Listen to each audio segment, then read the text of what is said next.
recording now that are very close situations.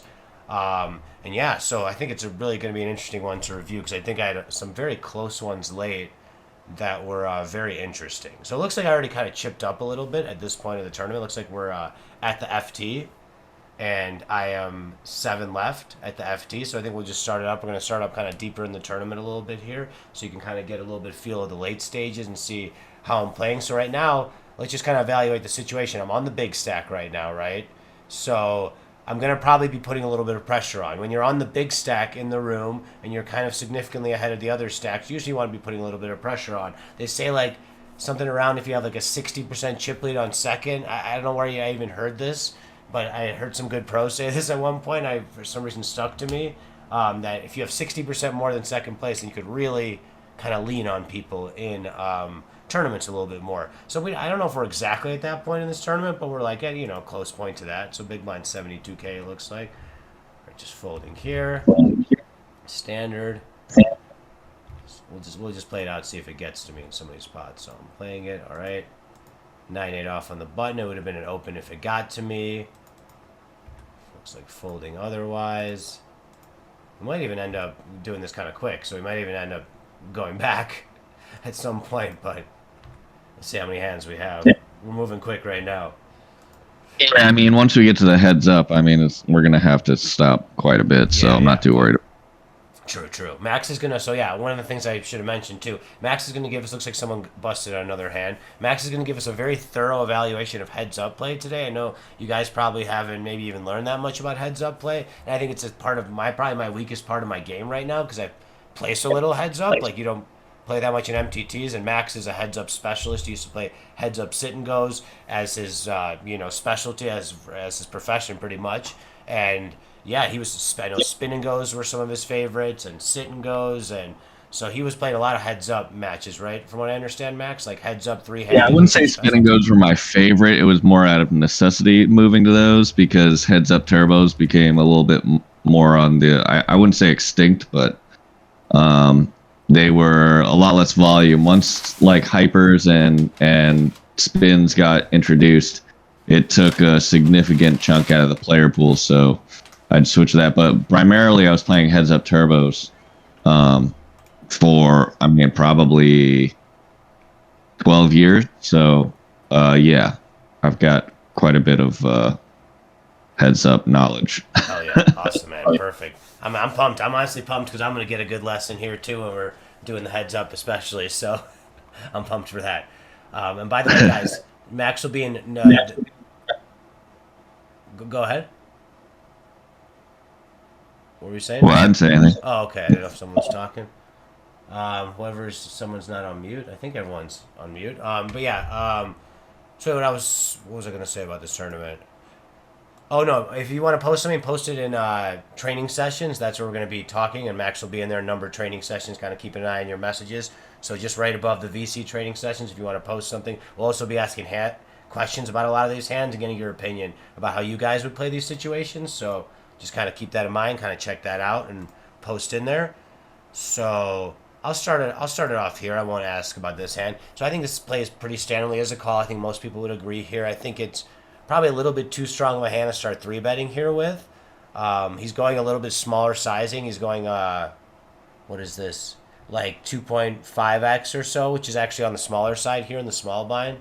Like a lot of solvers want you going 3x plus, like 3.5x even in a lot of these spots. But a lot of people don't do that just because the solvers say that. I don't think it's what most people do. So just something to keep in mind in these kind of situations. So I end up calling. I think that's pretty standard. So I remember this hand now. So this is a very interesting hand, actually. So he checks to me on the flop. And first of all, what do you guys do on this board? Let's just start it right here. What do you guys do on this flop here? If it checks to you with the open ender.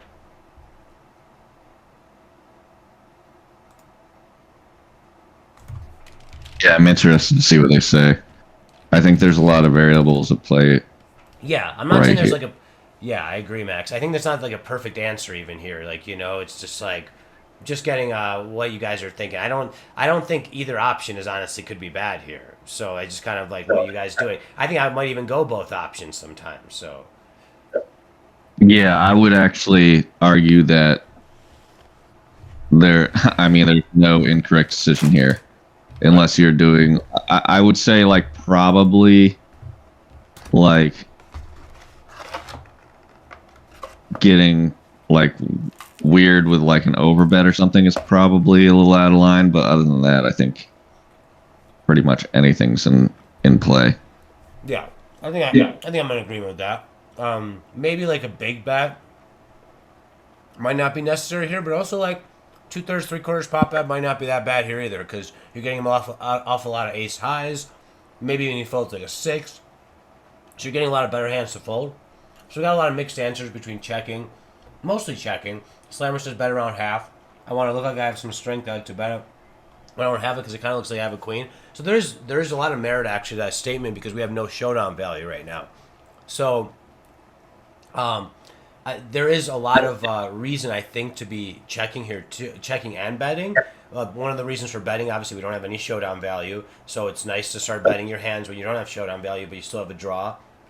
So I think I end up checking here, and I'll give you the reasons why. I was actually kind of afraid of getting check raised in this spot quite a bit. I think that this is a good moment for the opponent to potentially start check raising on this board, and it's a pretty wet board, and if he did, I probably would just have to give up, honestly. And I also thought he could have, like, still like 9-10s and maybe some hands like that he's decided not to bet here. I mean, he should probably be betting his 9-10s here, but I just thought there could be a lot of draws that he could check raise me on, or potentially like a queen X or like 2 pairs. I'm not saying he's going to be doing that every time, but I like went in my head at least that it's a possibility of happening here. So maybe you want to check a little bit more. And like I feel like the deeper in the tournament it is, like I don't know, the more I kind of want to get my chances of realizing my equity and position. So I think that was another reason I decided to check. But I really don't think either option's bad. Like I could see kind of Kurt as being like either option is very fine here, like especially because you have no showdown value.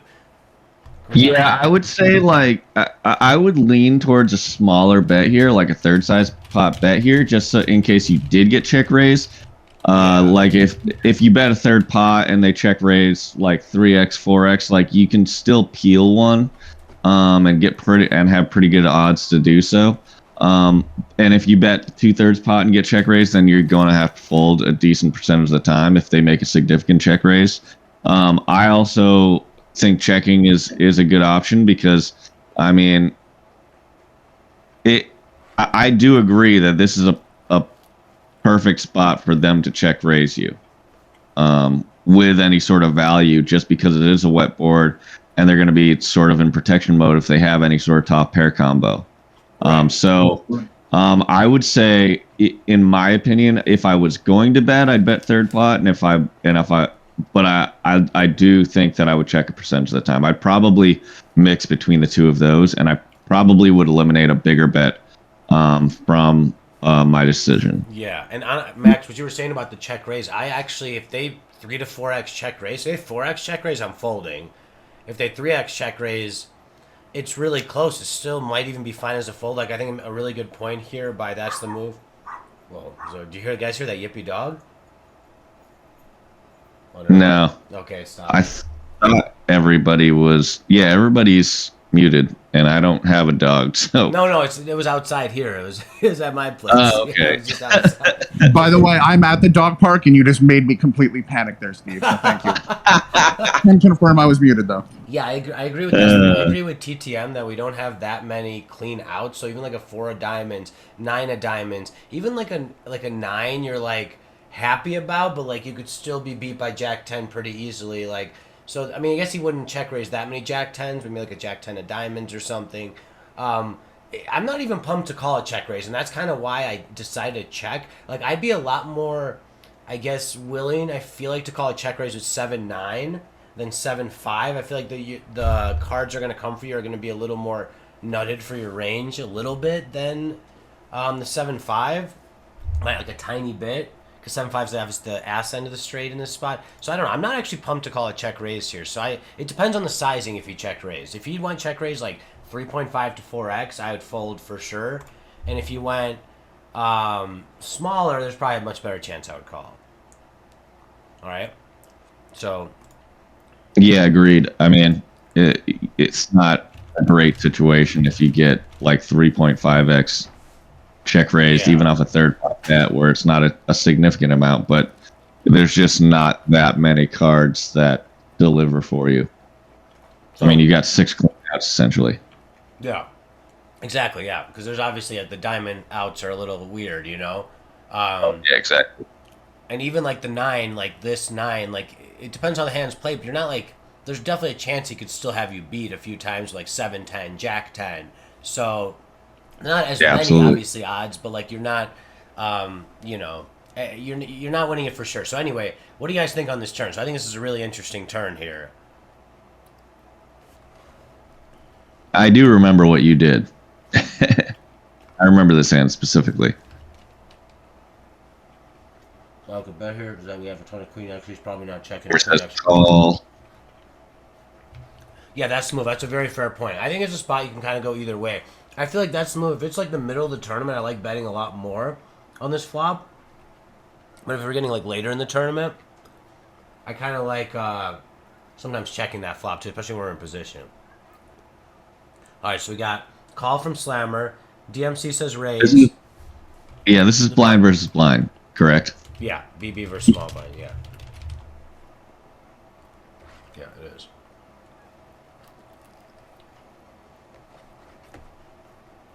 Story time says raise always here.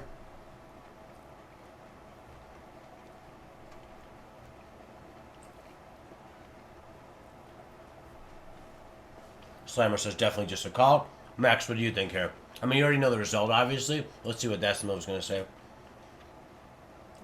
I mean, says raise. So they're betting half pot, which is a pretty decent size, and our hand is super vulnerable in this spot, because he could be betting some combo of spades, like something like King 10 of spades. There's a lot of significantly poor rivers for our hand, so I would make a pretty sizable raise here. Somewhere I would probably go like 3.5 to 4.5x, just to get a significant amount in the pot before the river. The good thing is we are in a position, so any scare cards we will probably have an opportunity to check back. But that being said, if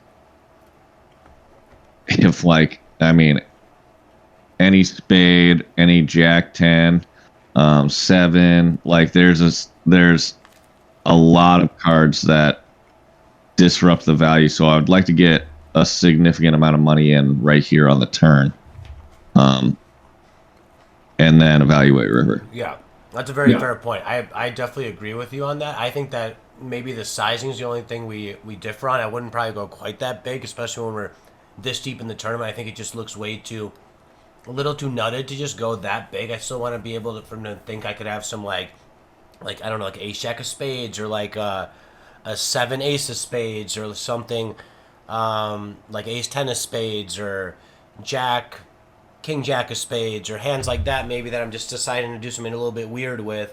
Rather, if I feel like if I go like that really big sizing, then I'm like really polarized to only 2 pairs and straights. So I get what you're saying, because you do want to protect. I'm in that same mindset.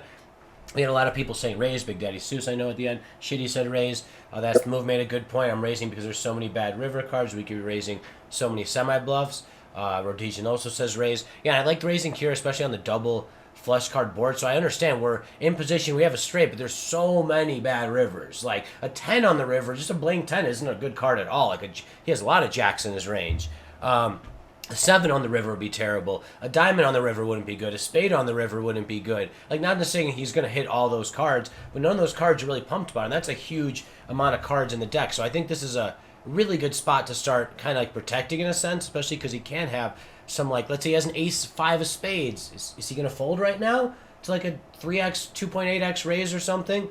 And one of the reasons also, Max, I don't go as big is because we're in position too. If we were out of position, then there may be more like for like a 3.5x raise. But since we're in position, I don't want to I think it looks even more obvious that you just have the stone nuts if you go like too big in this spot. So that's why I like going big. I agree with you that like I wouldn't go like I'm not like min raising or something. I think I end up going around 3x. Let's see. You went around 3x, and I thought that that was fine. Like 2.8 probably, yeah. Yeah. I will say for a case for slammer, just call. I don't necessarily hate that to maintain deception, because if you just call and get a clean river, a non-spade or non like a straight disrupting card, Rasa is probably going to barrel with most of their semi-bluffs / bluffs. So it's a good opportunity to maybe extract a bigger bet from them on the river. Say we get like some blank 2. They might bet pretty thick with 800K in the pot. They might bet like 550 or something, and then we shove and get that way. And that's a safer way to play it. So I don't think that I would do that, but I don't necessarily hate that as an option for sure. Right. So here's what I kind of think about that. I think that as like, that's a good point, by the way, but I think that's, I see what you're saying for sure. I think if the board, let's say this 9 wasn't a spade, for instance, then I would like that a lot more. If you had 7-10 right now, then I would like that a lot more. If you had Jack 10 right now, then I would like that a lot more. I think even like 7-10 I might start raising here, but I like calling a lot more with a hand like 7-10, where you block some of his like Jack 10 outs too, So he's not going to have like a higher straight almost ever, and just like a little less to protect against, I feel like. So I'm kind of... I like raising more on this board just because it's so wet of a board, and I think that it's going to be the only chance you win like an all-in pot here potentially, or some kind of really big pot. I just think it's the moment with like this board being this wet, like there's so many bad rivers for you. I think that's like the part that you got to focus a lot on. Like I know, like we're not trying to play a style we're constantly protecting. Obviously, like that we're not always. We want to extract the max value. But I think in this situation, this is probably the way to extract the max value. Like he might bluff the river, but he might not. And I think that there's just so many semi-bluffs that he has in this moment. They're not even semi-bluffs. Like he has King Jack of Spades, King 10 of Spades, he has Ace X of Spades, he has maybe a 9-10 or something he's betting with that he might get sticky because he has an open ender or a double belly buster. There's also some combos of 8-9 that he could have. Yeah, there you go. Queen 9, right? You could check Queen 9. There are 2 pairs that he has that, he's not necessarily 3-bet shoving over us, but he's obviously not calling, and we put ourselves in position to get his entire stack on the river, like on a clean river. Right. Yeah, that makes a lot of sense, man. Yeah, that's kind of what I'm thinking about it too. So Big Daddy Seuss, I think, made a good point. I want to address this real quick. He says in the mindset, I'd rather win a small pot than lose a big pot, that's good to be in that mindset sometimes, but you also like don't want to get too caught up in that mindset, because you might like protect constantly in situations where like you should extract more value out of them. So I agree with you to an extent. On a board this wet, it is probably a good spot to like, I don't want to lose a big pot on like a bad card and protect, but also like that's kind of not the mindset you want to be coming into pots with in general. Like you just want to like take the cards as they come, and if it is a very wet card and you think it's a logical card to protect on, then do it. By all means, win that hand, get the protection bet in. We teach that all the time. But if it's a board that doesn't need that much protection, or you think there's a good chance your opponent's bluffing, then by all means, don't protect and make sure you extract the most value. So I think it's like a good kind of give and balance type point to make. So he ended up folding. I think I like this raise here, without looking at what Odin says. Wait, wrong way. All right, we got Jack Queen here in the small bind. Interesting spot here. So what are you guys doing here?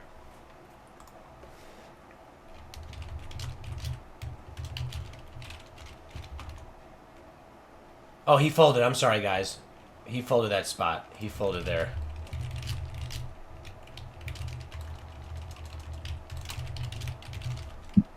What are you talking about? Oh, so button opens here. Can you see this okay? I don't know if you guys can see it. Button opens here. Yeah.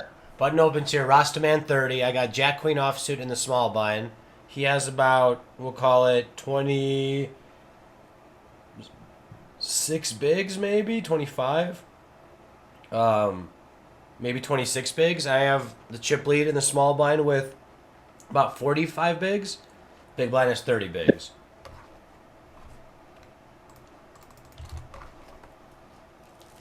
Yeah, I mean, looking at their numbers, I would prefer a 3-bet here with Queen Jack off, as opposed to a call. I just don't think that. I mean, it does have decent playability post flop, but I don't think it's like setting the world on fire. I'd rather do something like, I'd rather just call with like 9-10 suited, Queen Jack suited, Jack 10 suited. I'd probably 3-bet here.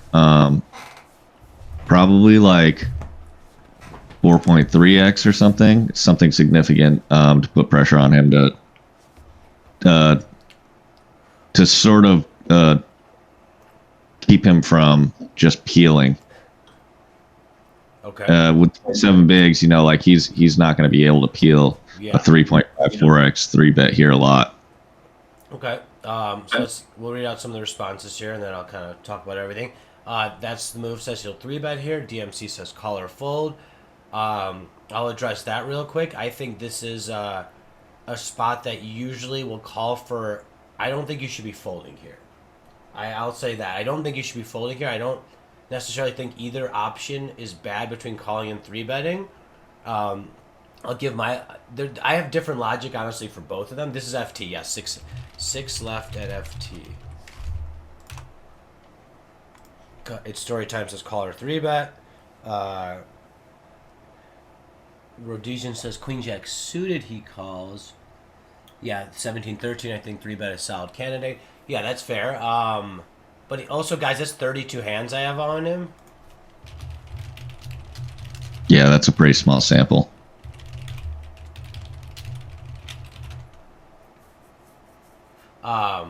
So I think this is really close. This is a spot I feel like I always used to 3-bet, and now I've been trying to flat it a lot more. And it's been working really well for me. And I think if you look this up in like a EV situation, I'm not going to look at the charts right now, but if you look this up in an EV situation, I'm pretty sure the charts will tell you this is a call a lot of the time.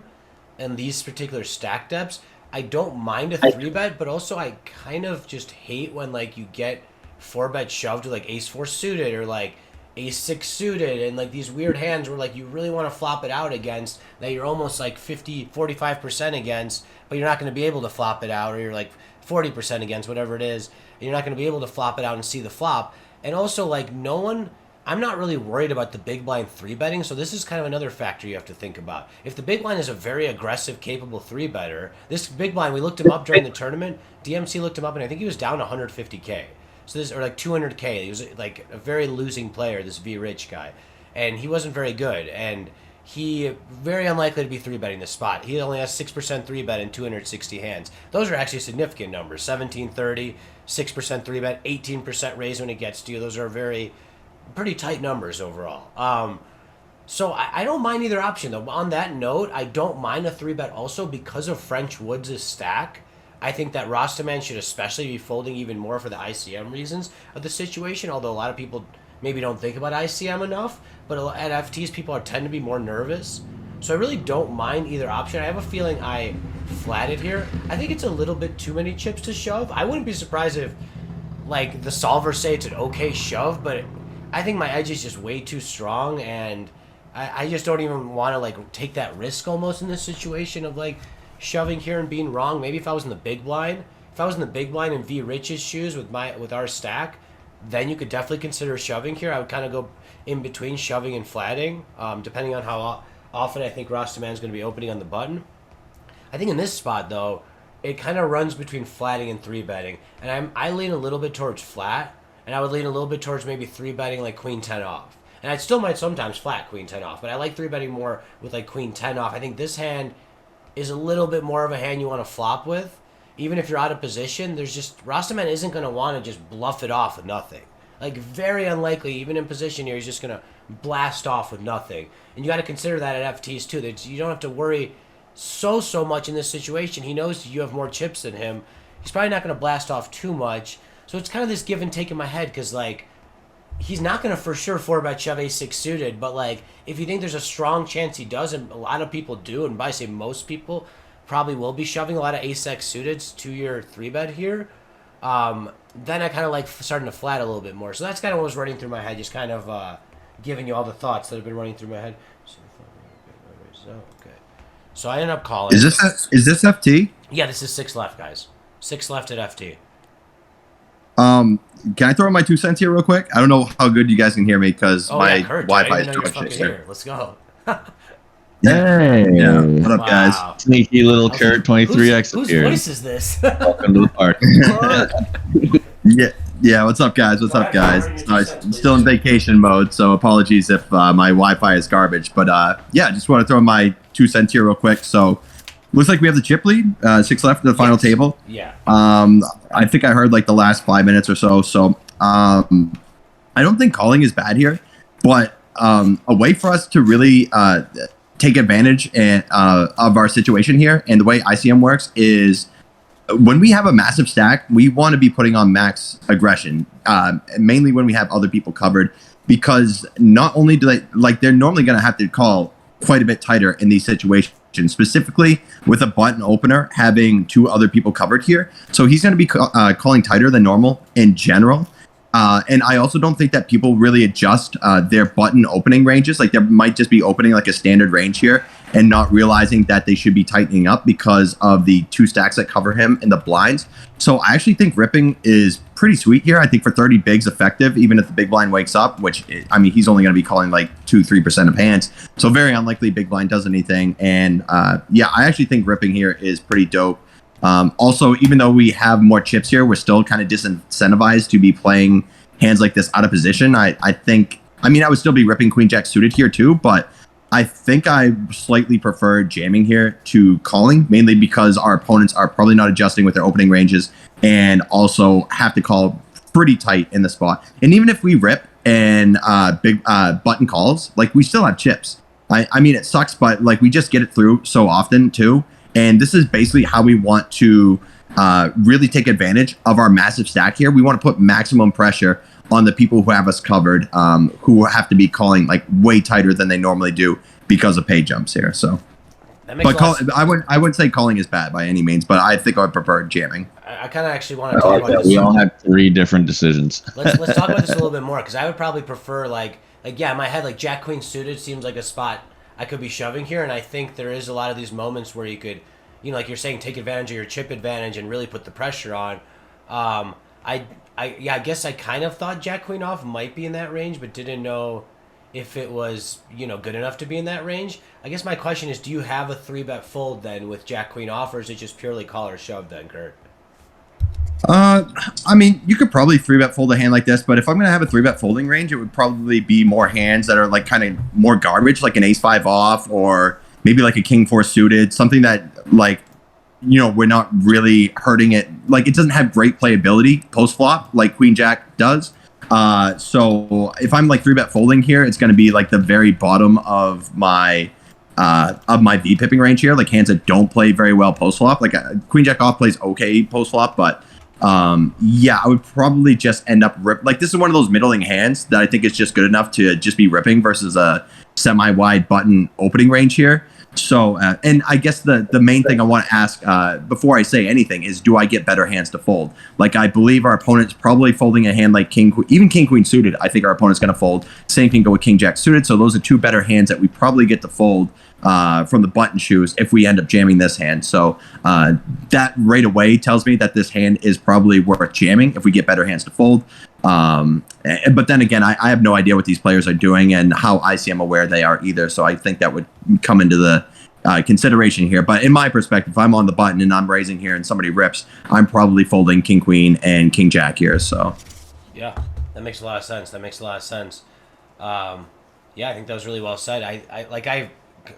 Shoving's also always a consideration in my head in these kind of spots, but I feel like I've almost been like like weirdly fucking scarred for moments where I've done it and then gotten fucked, and I know it's still like good ICM wise, you know. But I almost feel like it's like scarred me in like these moments from like overdoing it in those kind of spots. But I definitely that all those points are very valid. And like the point I was making, think about the point I was making. We're like, okay, guys, is he gonna shove you with Ace 5 suited, Ace 6 suited, Ace 3 suited? Well, if you shove, he's not calling you with those hands.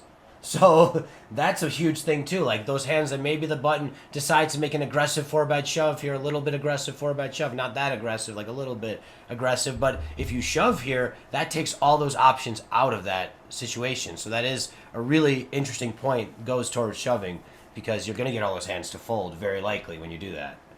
Yeah, and I also don't think that we should really be like fearing the unknown. Like, oh, he could wake up with the hand on the button. Yeah, that's true. Like, they could always wake up with the hand, but that shouldn't keep us from making an aggressive play in a spot where we know our hand probably has enough equity as a jam, and our opponents need to be like folding really tight here. Like when we get these big stacks, like these are the situations where we want to put on maximum pressure.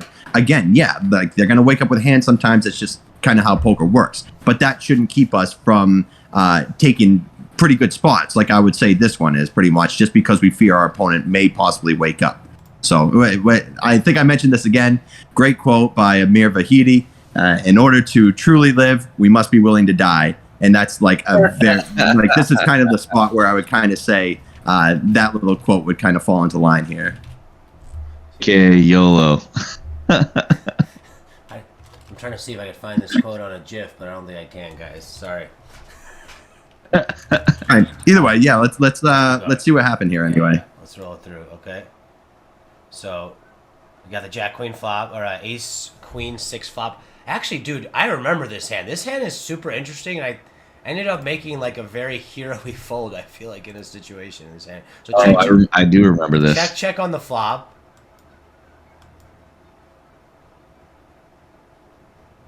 So interesting here. What are you guys doing on the turn here?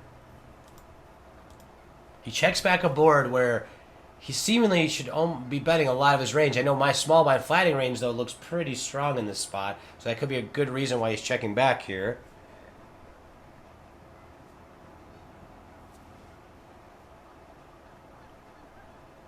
Because it seems like the type of board where he's usually going to be betting his range on. But my small blind flatting range is actually pretty strong, so I think that can kind of take that away, and he doesn't have to be betting his range because of that.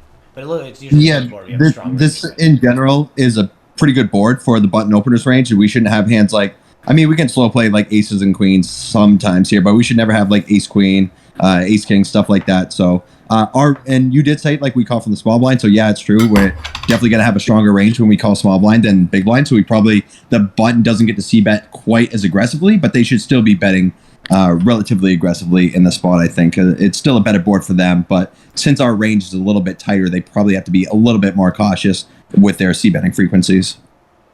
Yeah, I could see them checking back a weaker ace here.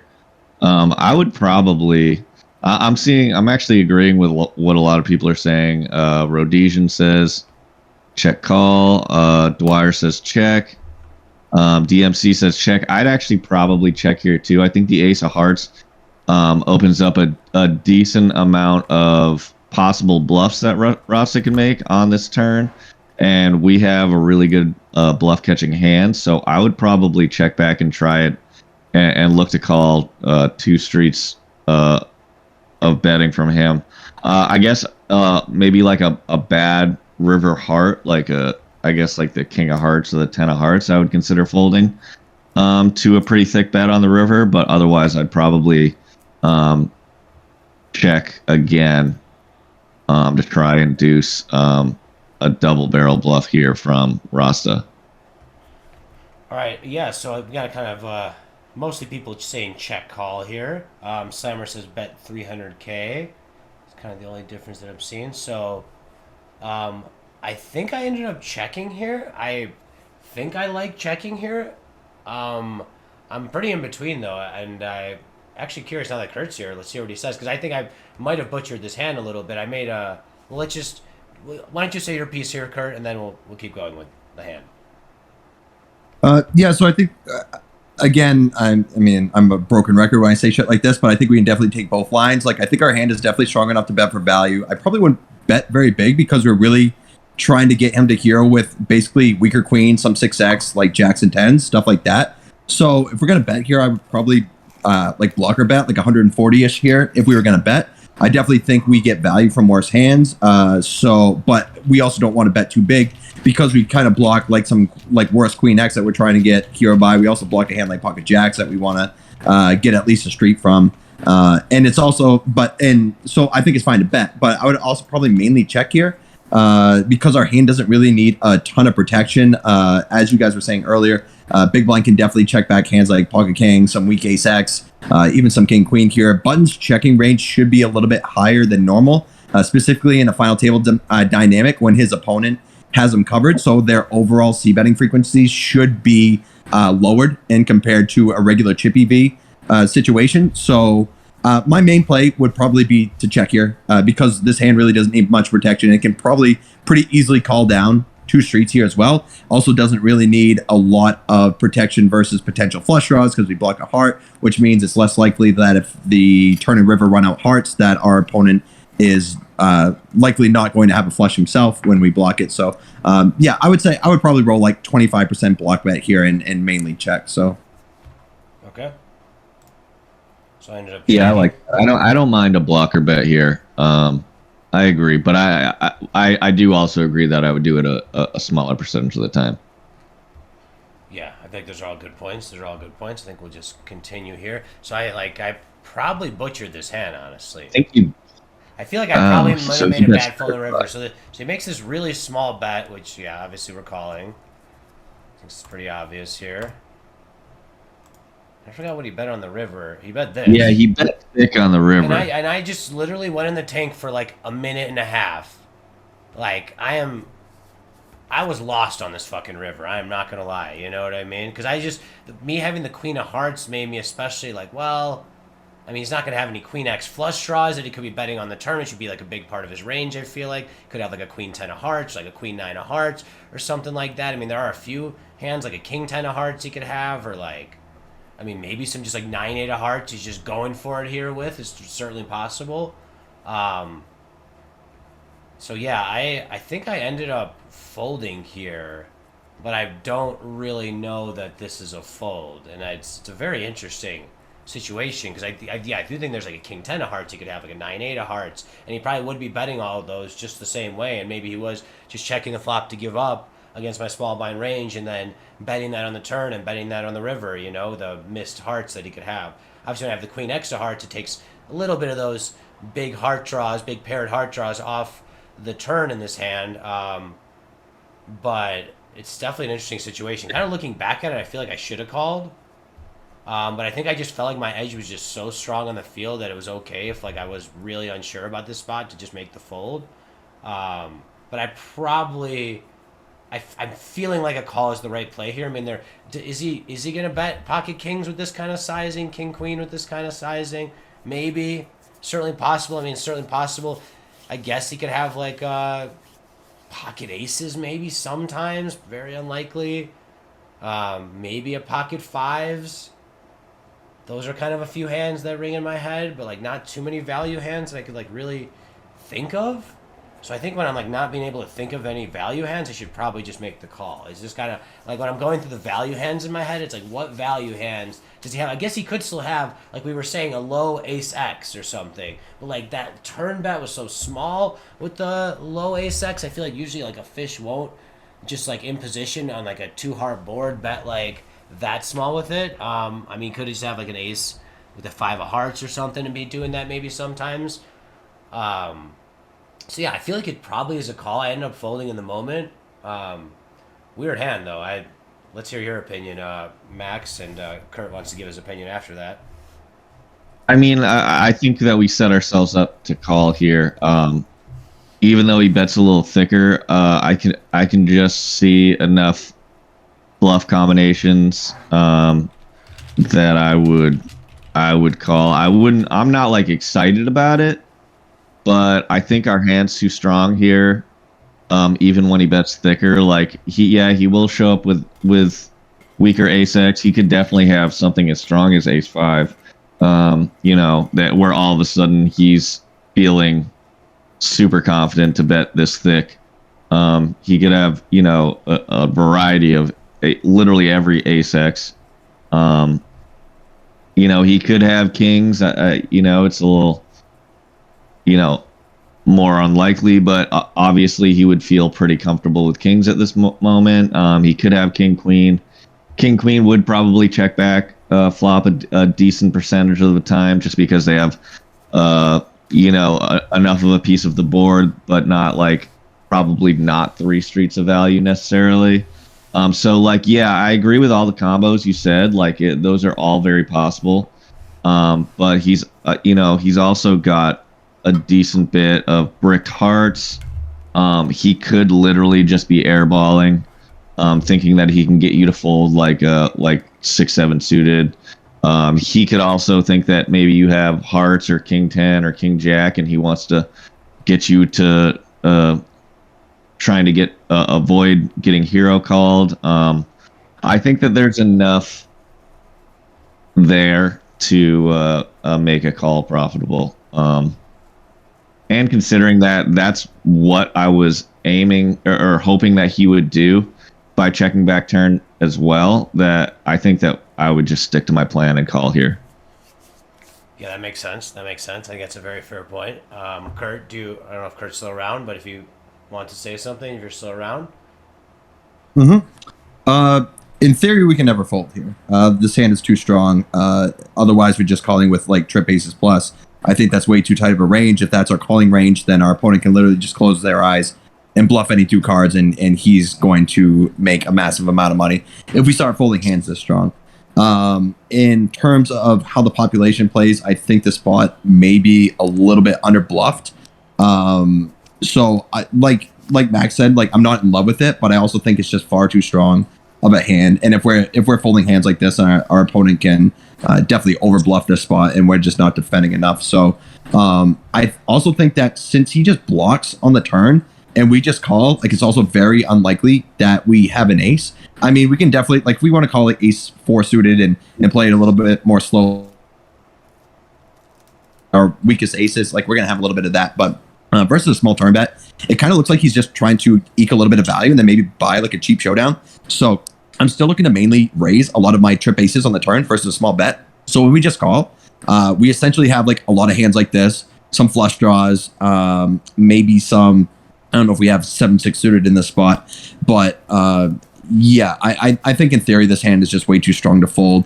The only thing I will say that this spot really shouldn't be gross against somebody who's capable of bluffing. I don't know anything about this opponent, but I would say this spot in general is probably pretty under bluffed. In terms of those king 10 suited hands you were saying, the jack 10 suited, those should be his most likely give ups because these they block both flush draws and straight draws that we're automatically going to be folding to a river bet. So when he holds those cards himself, it's less likely that he's going to get folds from us. So those would be his automatic give ups. We don't block those. So I guess that doesn't really matter here. But yeah, I think this hand's just way too strong to end up folding for the action given. If we're folding a hand like this, then I think we're just folding way too much. And yeah, he can still have some ace X. He can definitely do this. If I have pocket kings in his shoes, if I have king queen in his shoes, I'm still making it a bet around this size here on the river.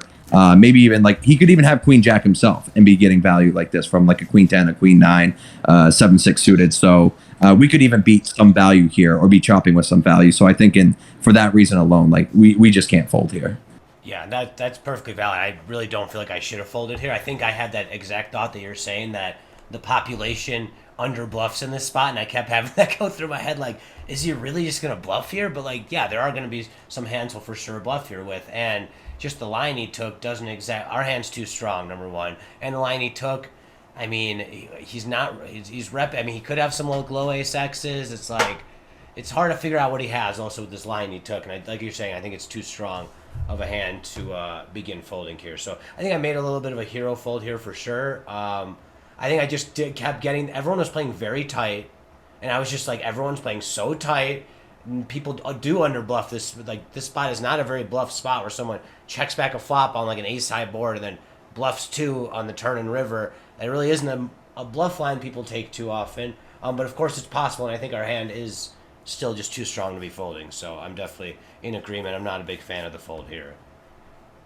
So this is almost like kind of a classic situation, what I was talking about earlier. Like, yeah, this hand plays pretty well, but also we just rip and get a fold. Like, we completely avoid this situation overall. Like, if we're folding hands this strong because we think people are like overly too tight, then A, our jam probably gets through a little bit more because people are calling too tight, and B, we also avoid playing these spots out of position. Like, even if we have an edge on the field, it fucking sucks to be playing pots out of position, specifically when there's really high ICM dynamics and big pay jumps that we have to worry about. So if we can just put like max pressure on when we're out of position in these situations and kind of avoid these tricky pre-flop spots, then I think overall that's going to be easier for us just as humans to be playing these spots and putting on the maximum amount of pressure here. Because if we're struggling, I think with a hand like this to call, where I think I will say again, in theory, like we can never fold here, but I definitely understand like the idea of wanting to fold because nobody bluffs this spot, and he's also bluffing into the chip leader, the person who can afford to lose chips more than anybody else. So even though it's under bluffed, and I can see you folding that spot, but we just completely avoid it altogether if we just rip here and put on maximum pressure and really kind of leverage our stack and also avoid playing post flop out of position. You know what I mean? Yeah, no, that makes a lot of sense. That actually, yeah, that plays a lot to your point of the shove pre-flop, and I definitely get where you're coming from with the shove. For some reason, I thought when the big blind had this many chips, that's why you don't shove it, but obviously the big blind's calling range is also very, very narrow, so you got to kind of get a little bit unlucky for the big blind to call you anyway, but I just thought maybe because of that, maybe we weren't shoving as much in this spot in the small blind, you know? Like, I know if the big blind had the same stack as Rastaman or like maybe like 20 bigs, it would feel a lot easier to shove. But since he has like 30, I guess that was kind of my hesitation with it. But I'm sure your point will be that he doesn't pop up enough, and he's still going to be calling like wildly tight. You know, like he'll fold like Ace Jack and probably fold Ace Queen even a lot of the time. I mean, maybe this guy won't because doesn't know ICM at all. But you know, most players will. You know, and if you're getting people to fold that hands that tight, then obviously it makes it profitable. So in general, like their calling range is always going to be tighter, and if that's the situation, then this hand is kind of on the cusp. Like I think it can call, and I think it can jam sometimes. But if they're calling tighter, then that should incentivize us to be jamming wider. Because if they're not calling like as many hands as they should be because of the ICM component here, then in theory, to counter that kind of strategy, we should be even more aggressive with our 3-bet jamming range. And like I think the big thing is like, oh, when they wake up, it sucks for us. Like, yeah, it sucks, but they're not always going to wake up. Like our shove gets through a lot, and we're really trying to leverage our chip lead here by like really forcing them to have a hand. I mean, they might fold hands that they're supposed to call with too. You know what I mean? Because like a lot of these stacks are relatively equal, and he still has to consider that he has 2 other guys out chipped, and he's pretty close in chip stacks. The other 2 players, so he's really going to have like a top 4% kind of hand if he's going to raise call in a spot like this. So, and that I guess kind of goes along with like knowing the player too. If he's absolutely wild, I wouldn't expect as many folds as he should be. But if he's also super tight and you think he's kind of ICM aware of, you know, the pay jumps and the chip stacks and all that, then we can put on a ton of pressure here. That's how we leverage our big stacks in these situations. We want to force people to play for all their chips when we have them covered, basically. Like that's really the main way we're going to leverage our stack. And it also keeps us from playing pots out of position where we get into tricky spots like these. Right. For sure. Makes sense. We didn't see his hand, but DMC talked to the guy after and said he had aces. So thank you, DMC. Just kidding, guys. He didn't actually. Aces makes sense. I was gonna say, likely story. I made the good fold, guys. I promise. Yeah, that sounds like something I'd say in that spot. Oh yeah, I had. Oh yeah, like the guy asked you what you had. Like, yeah, I had aces, bro. Great fold. I had a boat. Yeah, I always do shit like that. I mean, you just have to. Yeah. I mean, for sure. Like, are you bluffing me? I'm like, no, dude. Come on, man. Well, I mean, usually I would be like, I won't tell, you know. All right, so we're raising up here with the 8-9 suited. Get all the folds through. We got one guy in the small blind here who's very short, just so you guys see that. He has 3 big blinds. So we are on the chip lead right now. We want to pretty much put max pressure overall on. I mean, we don't have like a huge chip lead, but it's still significant enough. And these guys are all kind of tied in chips with 2 short stacks, so they're not really going to want to bust right now. Yeah, and if you specifically said everybody has been playing here pretty tight, then even though you have the chip lead, like you can even be overdoing it a little bit more, even if stacks are more even, or if there were one or two stacks kind of similar to yours. Like, get a feel of the table. If you feel like they're being too tight, then open wider. So this is interesting. Because sorry to interrupt here, because like I feel like if I'm in this situation, French Woods like being at the table like that, I feel like puts a lot of those other guys with 2 million chips sort of in ICM handcuffs, and opens up the door. Even though you don't have that big of an advantage, they just don't feel like Kurt was saying. I feel like it makes their ranges so much tighter because they don't want to punt off. Yeah, exactly. You're the only one that has them covered, so you can put them in a lot of awkward spots where they don't want to stack off. Yeah, I agree with that. 100% on point. 100% on point. So, what are you guys doing here in the big blind with the Ace Jack offsuit? Yeah, this is going to be a fun spot. I've got some stuff to say about this spot for sure. I kind of want Kurt to, even before I see the result, honestly, to talk about it. So let's let everyone else answer. Because I could definitely... This is one of those moments where I wasn't honestly positive what to do. Mm-hmm. But even sitting here myself, like, Go ahead. No, I just, I think I ended up calling here, but I'm really not sure if that's the best play, and it kind of feels very weak. Like, it feels very weak. It doesn't feel... Something feels off about calling here, but I guess I've given too much away right now already, but let's let everyone answer, and then we'll... I'm not saying calling here is right. I'm not saying it's wrong. I honestly don't even know. We'll evaluate it together, so see what Kurt has to say, too. How's the tennis resort life, Kurt?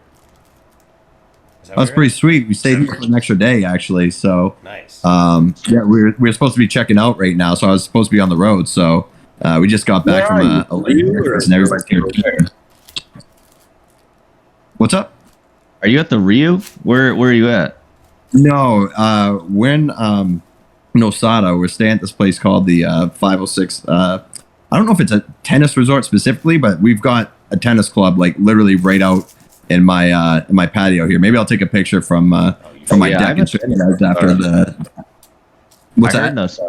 I heard Nosara is beautiful. Yeah, I want to move here. I want to buy property here and move here eventually. So. Yeah, I mean that actually, I've heard the pace is a little slower there. That's probably right up your alley. The super yoga town. Yeah. Not that I'm a yoga guy, but I'm out of the 20-year-old phase pretty much. So I feel like if you were in this town, you'd probably start. Yeah, no, I'm not. Yeah, I was gonna say that's the reach of the year, Steve. No. All right, guys. So let's see what we got on the answers. Okay, we got That's Move says rip. Dwyer says rip. BDS says call. DMC says sadly only jamming, maybe not actually. So I think he's a little unsure, maybe jamming. Slammer says 2.5x 3-bet, I believe. It's Storytime says call or rip. That's Move says I 3-bet a lot because I think they can't rip 4-bet bluffs here because of short stacks. Interesting. Okay. Rhodesian 3-bet a rip. DMC's tough but never folding. Can't find a 3-bet size that shouldn't just jam. And he knows this guy is tight, right? So yeah, this guy, I don't know if Kurt, you heard me talking about this guy. He's down 200K lifetime on ACR. I forgot who, I think DMC might have looked him up in the middle of the tournament. And he's running very tight numbers overall, like 265 hands, 17-13, 6% 3-bet. Just until this moment, it was 18% raised first in. So relatively tight numbers overall, so just wanted to mention that coming in. Yeah, I mean, if you're running tight numbers and there's a 3 big blind stack at the table, I think, I'm not one to be super finite with my answers because I can find an argument for just peeling here just for the sake of maintaining or being under-repped and playing a more passive, style here. But like with that 3 big blind stack at the table, I think that we've got to go. We've got to exploit all these mid-tier stacks and just rip here. Okay, for sure. Kurt, do you want to say what you're thinking real quick? Rugged? Yeah, we might have lost him to the Costa Rica internet. Kurt? I think we got more out of him today than I was expecting. Okay, well, see if he comes back here. I feel like I ended up flatting here, but I definitely don't mind the thought of shoving. But I definitely like to get Kurt's opinion here on that specific spot because he's opening under the gun too, and this guy doesn't really open much. He has look at his under the gun opening numbers, guys. Wait, you guys don't see it, do you? It's not popping up for some reason. No, we can't see it. So his PFR and EP is 1 of 43 hands. Oh, wow. So he's only raised 1 out of 43 hands in EP. So, like, that's what kind of made me want to flat. He was, like, very tight, and he was raising it under the gun. But I do think there's and it's low jack. Yeah, it is he's in the low jack, technically. But this is, like, still under the gun at this given table. So it's a little bit, yeah, let's see what his low jack, let's see what his middle position raising is. 15%. So it's a little bit more, for sure. So it's an interesting moment. I'm honestly not positive. Let me pull up ICMizer real quick because I want to honestly look at this. But it's not going to tell you if calling. It's just going to say shoving's a good play. It's definitely going to say it's a very profitable play. If I had to guess, I'm just going to pull it up real quick to check. But I'm almost positive it's going to say it's a profitable play. I did remember calling here. But I'm almost like positive ICMizer will say it's profitable. Kurt, are we back?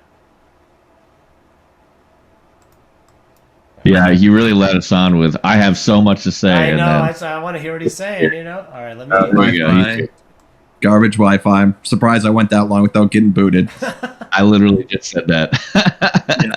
So okay, real quick while I still have internet here. So a couple things going on here.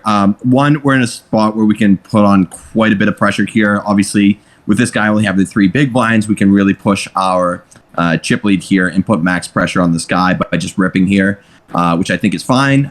The flip side is if this guy is ICM aware at all, not only should he be opening super tight from this position because there is only a 3 big blind stack, but he's also opening into your big blind, that one of the few players who actually has him covered. So I see reasons for doing both here. He's not going to be able to call us super wide here. I mean, he's obviously going to have raised folds, but at the same time, he should be far much tighter with his opening range than he should be, both because of there only being a 3 big blind stack and with you specifically being in the big blind as a chip leader here. So I really don't hate either option here. It would kind of go down to like how aggressively is he opening here, but I can see reasonings for both here. I think we can definitely proceed with a little bit of caution here, or we can apply max pressure by just ripping. Steve just said a stat that he had on him that he's only opened under the gun 1 in 43 opportunities. Yeah, middle so that's sort of 15% for what it's because I know it's low jack. Yeah, so sorry, Max, I didn't mean to interrupt you. You go ahead. Oh no. I mean, I do think that matters to a point, but given this guy's such a losing player, I do think that he's still going to be pretty tight in this spot. Especially given his numbers are tight. I'm running it real quick and I mean, the thing is too in this spot, like, if he has ace queen off, Sorry. Go ahead, Kurt. Oh, did he get rugged again? Yeah, I think we lost Kurt again. No, wow. I think what Kurt is gonna say, if this guy is this tight, and we shove here, he's folding better than us. A large percentage of the time.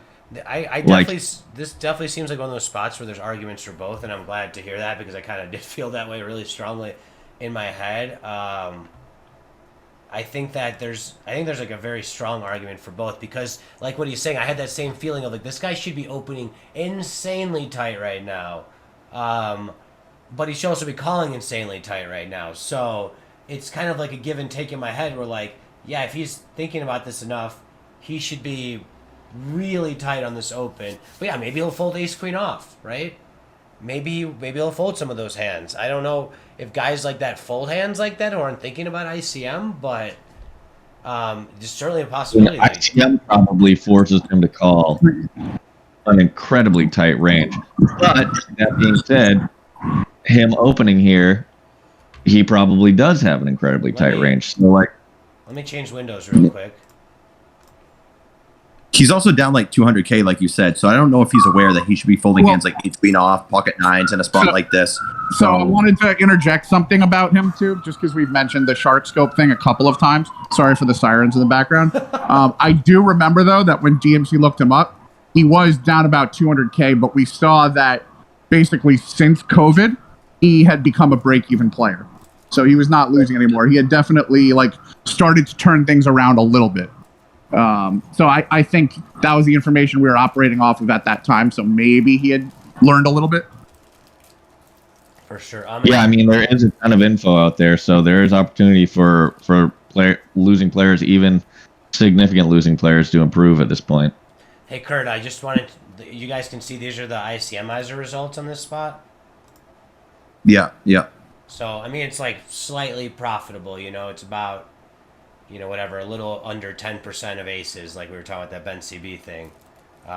Another argument that I'll make that I utilized in heads ups is if spots were relatively marginal and I thought that I had a more significant advantage against a player taking a passive line, I would do that every time. So I do think that plays a part in this decision here too. Like, given the variable that he's opening tight here and there is inherent risk in shoving, there is the fact that we are probably a significantly better player than him, and calling puts us in a pretty passive, easy spot where we're not risking much by just calling, where we're probably going to be able to outplay him in the hand a majority of the time. Yeah, that makes so sense. yeah, I think it, like when we're looking at these charts here, again, I think this was mentioned in the pads course about what we want to be doing in terms of like calling versus you know, opponents who play more tight like the general population does, is we want to have at least 10% of what pocket aces are in a spot like this. And since pocket aces is only winning 0.43 big blinds in the spot, then we probably need like between 0.4 and 0.5 big blinds, or 0.04 and 0.05 big blinds ourselves to make this jam okay. Now, with the information that we already have between this guy being super tight and also being a losing player, so he might not be so ICM aware and not be able to fold a hand like ace queen off, pocket nines. And again, I'm not sure if he's supposed to fold those, but if I'm in his shoes, I'm snap folding with 3 big blind stack. And then I would also say that in terms of us jamming as opposed to calling, I think if it's a little bit more close, depending on whether or not we can jam or not, I would choose to jam a little bit more if it's like slightly profitable here, because I also think our opponents are going to underfold too. So I would definitely call a lot tighter, but we can jam more aggressively if our opponents are not, for one, if they're not being aware enough that they should be opening a little bit tighter, and also since they're probably not calling as wide as they should be here either. So, but I really don't hate a call here with the information that we have at the same time. I think this spot is really close, and if I don't think people are capable of making a fold with a hand like ace queen or pocket nines, then it may be safer just to end up calling here. For sure. Now, what would be real interesting is if you could run it so you could jam your hand and then see what your opponent's range is here. Now, did you mix up the hijack or the low jacks open range? Did you adjust his range? I haven't really adjusted it. No, let me adjust it real quick. It's probably make it even tighter. Yeah. Yes. Super tight. So this is going to be. Yeah, these numbers are going to be completely irrelevant here because the pre-flop ranges here are not accurate. So let's just assume he's going to be opening like ace 3 suited plus king 9 suited. We can say he might even fold hands like queen 9, jack 9, 10 9 because of you in the big blind and the cutoff only having 3.5 bigs. So even though these would be in his normal opening range, he should probably adjust with you being in the big blind and such a short stack here. I would also take ace 9 out, maybe even king jack, queen jack, or you can keep them at the weight that they're at. This seems okay. This should be accurate enough. So go ahead and calculate, and then go down to ICMIs, and then we should get numbers that should be a little bit more accurate here.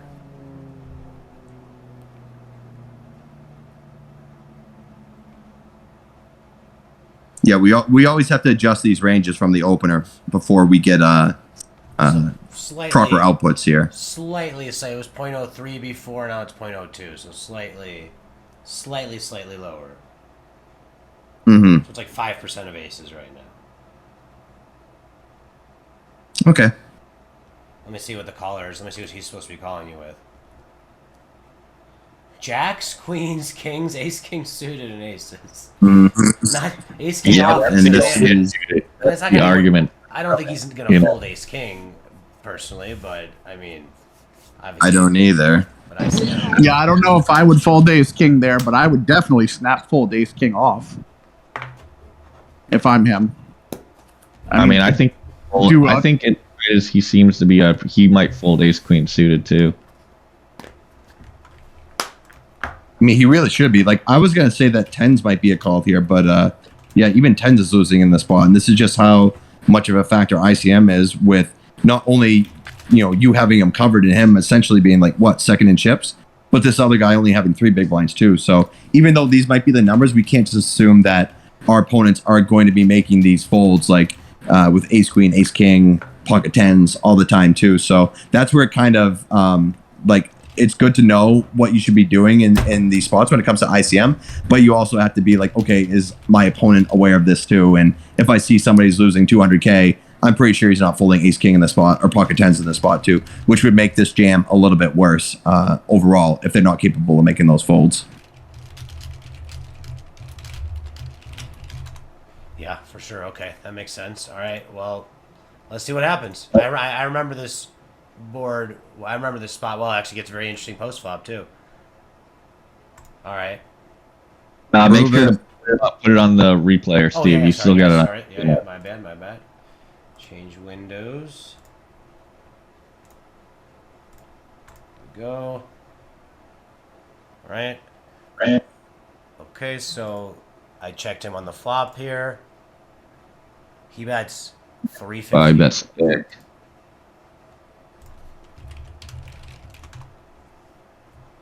So very interesting. I got the top pair. I have no blockers, no club blockers, no blockers to the flush draw. That is.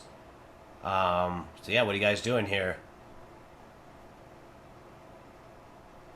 I actually don't remember what I did here. I mean, I kind of I remember I went a certain option. I just don't remember what I did of that option. What up, Joe Beagles? Hey, Joe Beagles making an appearance. Joey Beegs. Yeah, this would be interesting too if we could run this in Odin, because I will say for one, this bet size probably gets in there, but it also isn't going to consider ICM here either. But I'll throw my 2 cents to once everybody else answers here, because this bet size certainly makes things a little bit more interesting than if you bet like 140 here. Yeah, this is this makes things interesting. That's for sure. All right, I'm on my phone here, so you guys read off the chat. I want to hear what everybody else is saying here too. For sure. So Joe Beagle says, check call seems close between check call and check raise. DMC says not a ton of bad turns for you. Mixed feelings on that. Some bad. I mean, yeah, not too bad. Yeah. Big Daddy Sue says 3x raise. Rhodesian says Joey Beegs. Slammer says I don't know. I wouldn't mind raising here because otherwise you got to check again and hope he bets. Joey Beagle says yeah, probably check raise, decent amount to smaller bet thing. Check call and reevaluate turn this size. DMC says we have no flush board outs. I think we just raise call off or check ship. Max, what are you thinking? Let's see what Rhodesian says. I mean, I'm trying to think of the positives of raising here. I just think that it overcomplicates things, because if we raise and they like snap rip it in, like I'm probably like considering folding, and there's even though there's way too much in the pot, we're probably forced to call. Like it's just like we're not happy about it at all. Like we're hoping that he has like an ace-x flush draw. Right. So I'm probably just calling to sort of keep evaluating the run out, to keep things simple and minimize risk. I'm not overly enthusiastic right now. So I'm not feeling comfortable enough to raise, I think. I guess it could simplify the hand in the sense that they're betting big, and if we're raising, then they're, it basically, they're going to have a hand here. And so we're sort of finding out more information, but I think I would just call. Yeah, I think to your point that if you do raise here, I don't think you could ever raise fold. I think that would be, I don't think that would be good in this spot, even though it would be You can't really. if he like 4-bet shoved. If you raise, I do think if you do raise, you got to end up going with it, especially considering that, he is, he is like a losing player, and a losing player still could maybe 4-bet shove Jack Queen, like not really in a good situation, or he definitely could do that with a flush draw. I don't know. He might like overvalue some top pairs. He might check call those anyway, and then call off the turn. What was that? You could have King Jack. You could have King Jack, Queen Jack, Jack 10. Yeah, I agree with you there. Yeah, I mean, I'm not. Most players wouldn't just like, I think, spaz off and like bet big and call off Jack 10 here, but a guy like this definitely could be a little bit more. But I also, yeah, I'll say my piece and then see what Kurt says. I think I ended up raising here to get it in. I really wasn't pumped, and I was very in between the two options. If he was going to bet small, it was just an easy check raise.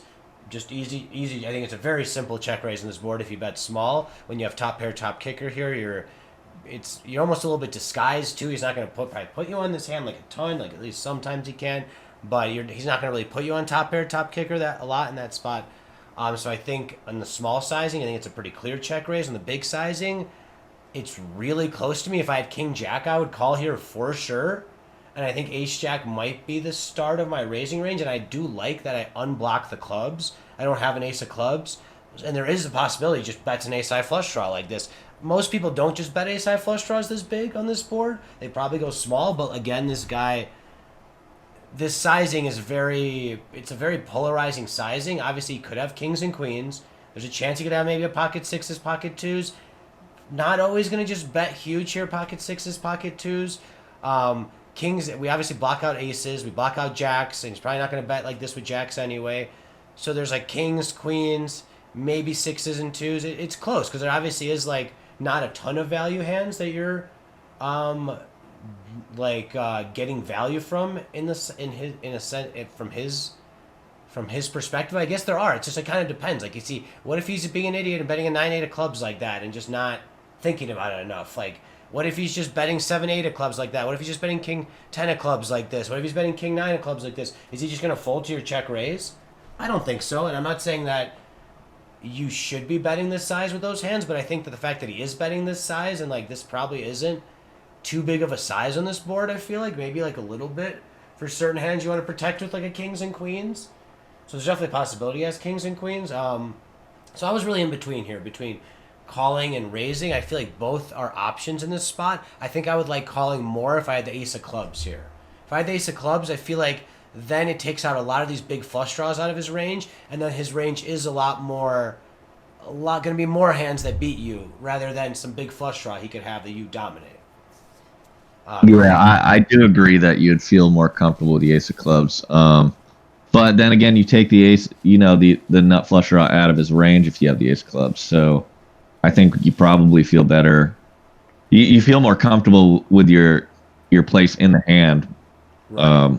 Without having it. Less need to protect, I feel like, if you have the ace of clubs. Or I don't know if protecting is the right term to use here, but less need to feel like you might have to raise it now and then he could have that hand, because he's not going to have the ace-high flush draw now, I mean, the other thing is like when he's betting like this, like, and say he does have like the nut flush draw. Obviously, the nut flush draws is our biggest hope for like a dominant position.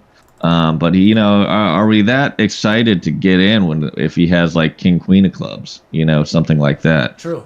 I mean, we're certainly not pumped. You could have a king queen of clubs, ace queen of clubs, ace king of clubs. I'm certainly not thrilled, I guess, to get in against those hands. Let's read some of the what people said here recently, and then Kurt can give his piece if he's still around. DMC says we have no flush draw out, flush board outs. I think we just raise call off or check ship. Joe Beagle says if we check call and turn goes check tech, not a terrible outcome. I think I'm a kind of. Rhodesian says I kind of think check raise here. He would have all other Broadway jacks. Still, check call is probably better play, but I'm sure in moment I would have raised. Fair, I would have puked if he shoved over the raising. My first response was call. Usually got to go with your first gut feeling. Agree that villain bet sizing makes it tough. I'm never not just 3-bet jamming here, to be honest, or whatever a check jam equates to here. Also, SPR is so weird. You can't really check raise to a not all-in sizing without creating a really weird spot on the turn. All right, Kurt, what do you got to say, bud?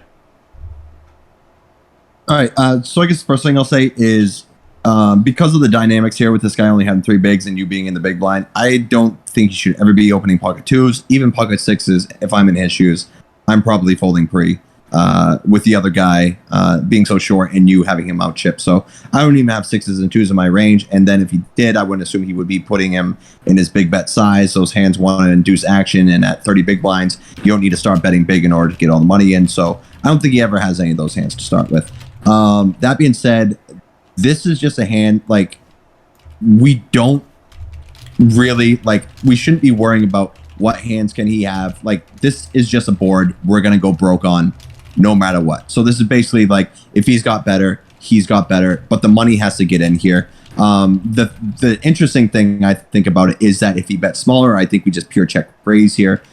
Because his range should be a little bit wider, but when he bets on the bigger side here, he's really polarizing his range to stronger hands and stronger draws. But that being said, if we don't raise a hand like this, then what hands are we raising with? Like sets, like 2 pair always. Like I think that's a little too tight of a range. Of course, like our raising range is going to go down when he decides to bet so big. But that being said, this hand is just like, we have to go broke here.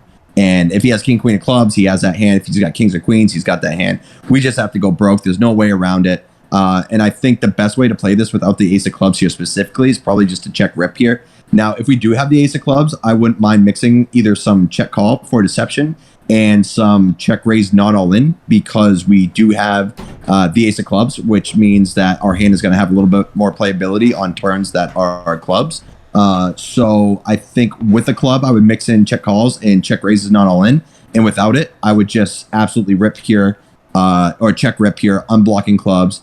And we also block a hand like pocket aces that he's going to stack off with. So, and then we unblock, like you said earlier, we unblock the king jack, the queen jack.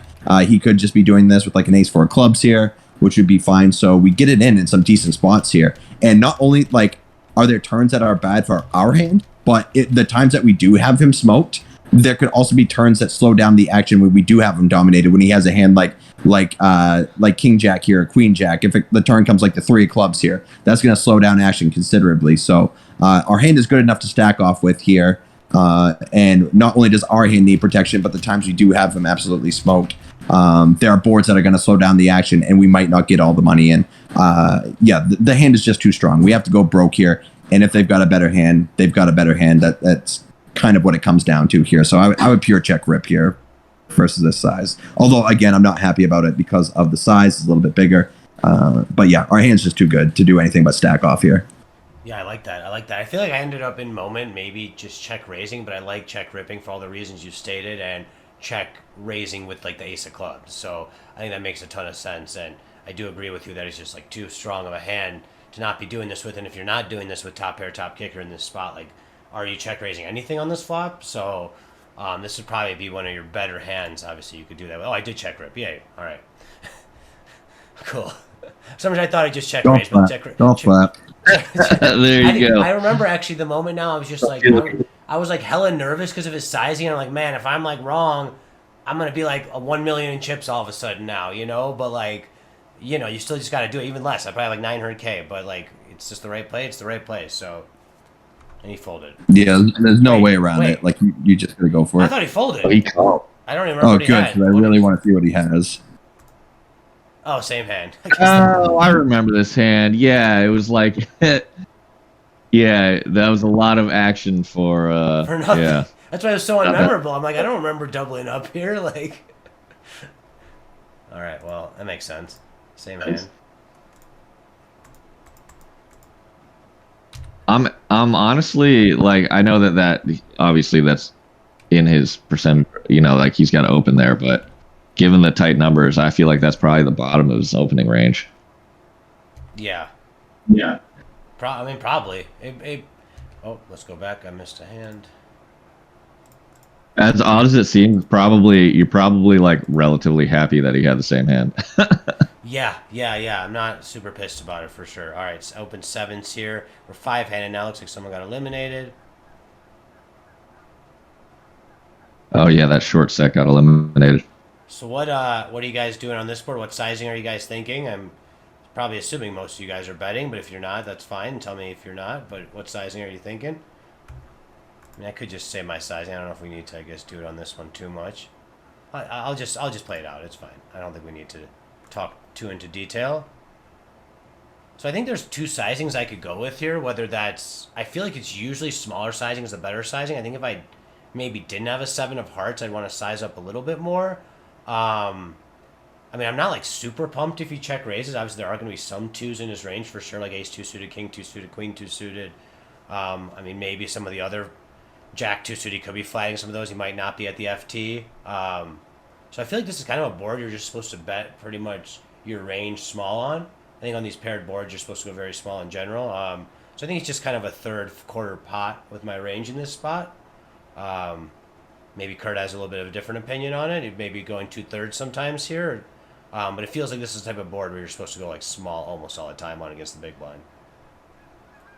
So I actually ran a spot like this not that long ago, and I thought we might get some big bet on the 2-2x specifically because big blind, even though they're defending a lot of like suited 2x, that like there's not a ton of it in their range really. So I thought we might actually get to throw in some bigger bet sizes.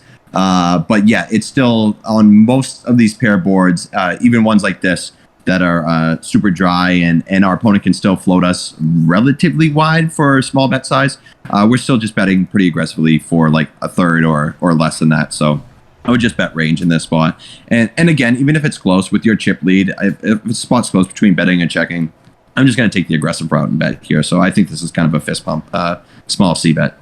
So you're not, but you determine that betting big in these spots isn't a play, or is it a little bit of a play? It doesn't look like a thing. It might be specifically at like 15 big blinds where, I mean, I'm not going to dive too much into it, but there are situations at like 15 big blind stacks where some of these bigger bet sizes get in on boards where you don't usually see them. This may be one of them, and that may just because the stack to pot ratio is so small. So again, I don't want to get too technical there, but in general, overall on these paired boards, we mainly want to be using a relatively aggressive, like small C bet size here. Okay, sounds good.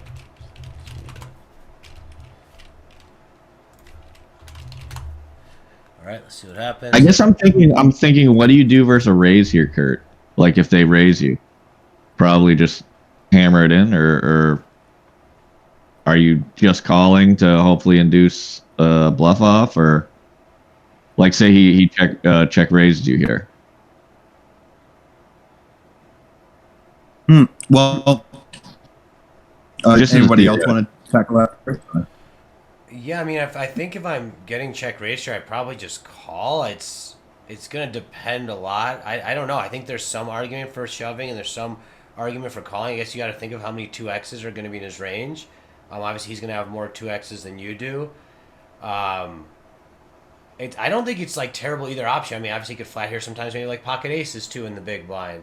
So I kind of leaning towards calling and reevaluating the turn with pocket sevens. But I don't hate a shove either. I'm honestly not sure. I don't feel like I've studied that kind of moment enough. It's my instincts telling me to call in this FT kind of spot when someone raises, but I'm not sure. I could kind of see an argument for shoving too. You can just have so many combinations of semi-bluff hands. It makes it a little bit interesting, you know. Like, I mean, I don't hate the idea of like say you call one and hope to peel a non-heart, you know, non 4-5 card, and then get it in. I mean, just like avoid the hands that, you know, connect with his perceived bluff range. Yeah, it's just theoretical. I mean, I don't want to get too deep into it because obviously it didn't happen, but yeah, it's just something interesting. Yeah. Yeah. Yeah, Kurt, if you want to go ahead, you make your point. Yeah, so facing a check raise, I think it's good that we unblock. Like, the easiest bluffs to find that he's going to have here are going to be like ace 4, ace 5, 4 5, 6 4, stuff like that. We do block some hearts that are going to check raise here, but for the most part, I think we unblock the majority of his check raise bluffing range. So that's pretty sweet there. He's also going to do this for value and protection with some 3x, pocket 4s, pocket 5s, pocket 6s, so stuff like that.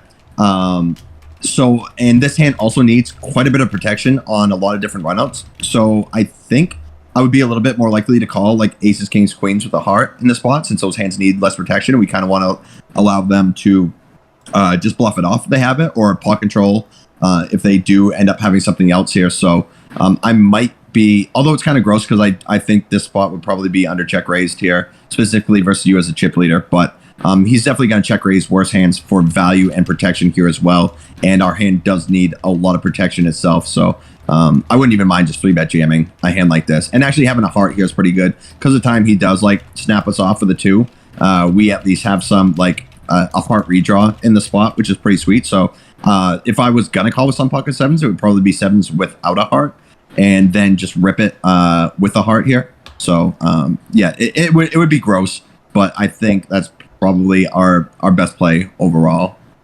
Yeah, I agree. Joe Beagle said the same thing. I think it simplifies the hand. There are a lot of difficult turns, and you're sort of giving him the opportunity to catch up with some random bluff hands. So probably, yeah, just and if he check raises, there's going to be a significant amount of money in the pot that we don't want to risk turn cards that put us in awkward positions. So probably just get it in, yeah. All right, sweet. We'll move on here.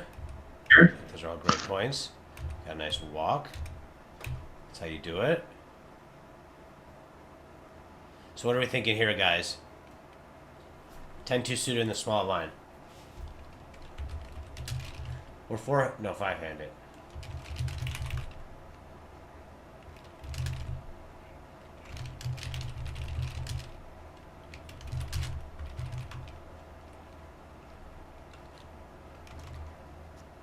.5x TTM. DMC says 3.5x. Rhodesian says call.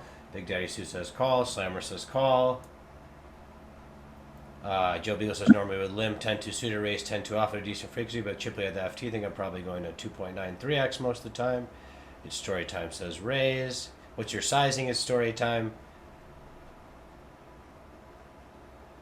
I think that's pretty key here too. So we want to get the sizing down. 3/4x.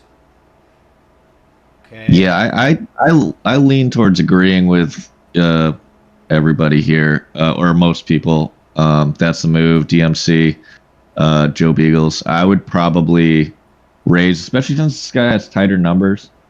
And I think it's a chance to put some pressure on. And I don't think that he's the type to get out of line. So I would probably 3.5x to apply pressure and just get a lot of folds and take it down right there. Yeah, I think this is a good spot to 3.5 to 4x. I think especially when you're on the chip lead here, if we were like in the opposite shoes, I'd be limping a lot more. Like if we had 2.3 mil and big blind at 3.5 mil, I'd be limping a lot more in this spot when we're at the chip disadvantage. When we're at the chip advantage, I like to kind of keep putting max pressure on, and I usually go 3.5 or 4x. I believe is the solver kind of friendly sizing here. So I end up going 4x. If Kurt wants to make any point on top of this, you're very welcome to, but I end up going 4x and taking it down.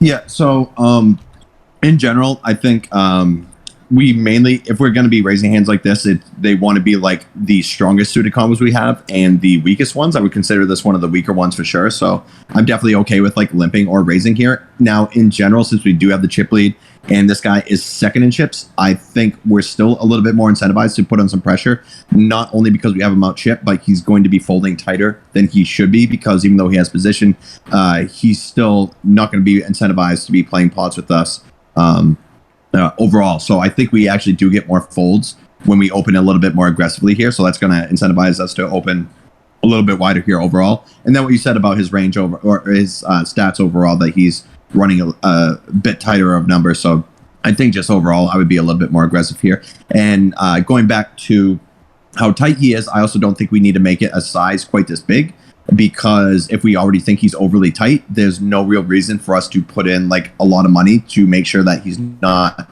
defending too wide. He's already not defending wide enough, based on the play that you've seen from him and the numbers that he's showing. So I think like anything between like 3 and 3.5x is probably standard here. So, but if I knew that this guy was specifically tight, I would just make it 3x because we get a better price on a bluff, and we already know he's not defending wide enough. So I would just 3x here. 3x here, okay, for sure. Sounds good. All right, we'll move to the next one. So I like the raise here. I think this is a keep putting the max pressure on. I think this is strong enough to be doing this for sure on the button. It's a really interesting flop, guys. What would you guys do on this flop? We opened the button queen 5 suited on the 45 bigs or so, and the button flat us on 25 bigs. Queen 3-3 flop, 2 clubs.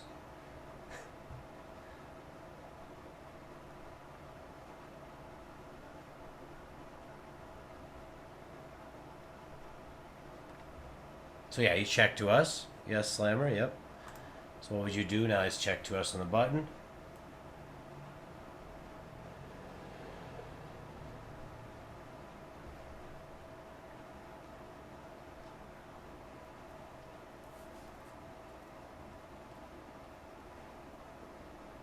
I think this is a really interesting board. I hopefully I'm right on this assessment, but I think this is one of those situations that might play a little bit differently at the FT rather than in the middle of the tournament.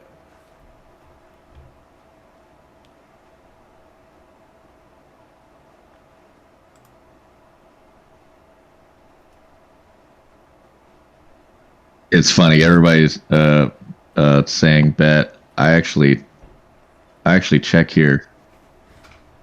I think I'm yeah. Oh, purely. Let me read off the answers real quick, Max, and then you could say your piece. Yeah, so DMC says third pot. It's story time says bet small. Slammer says 40%. Beagle says third pot or fourth pot. I don't necessarily hate it. Like obviously those are all fine.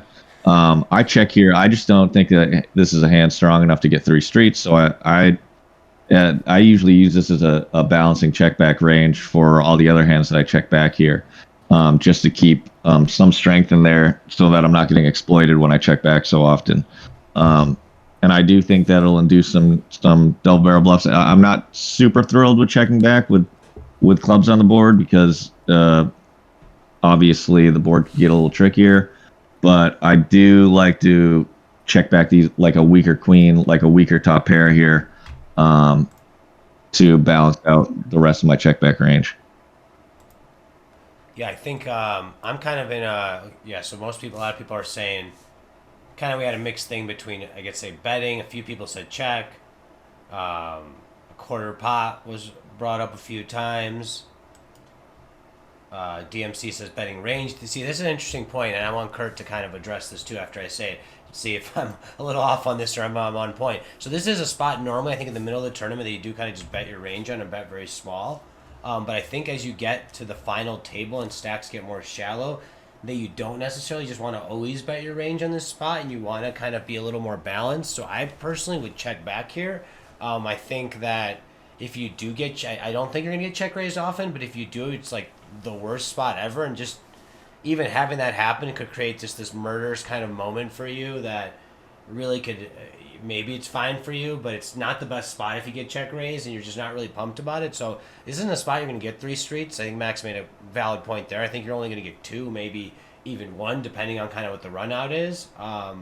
So it's just not a spot where you're going to want to like get all the money in here. I don't think there's tons of 3Xs in his range, but I think there's enough of them.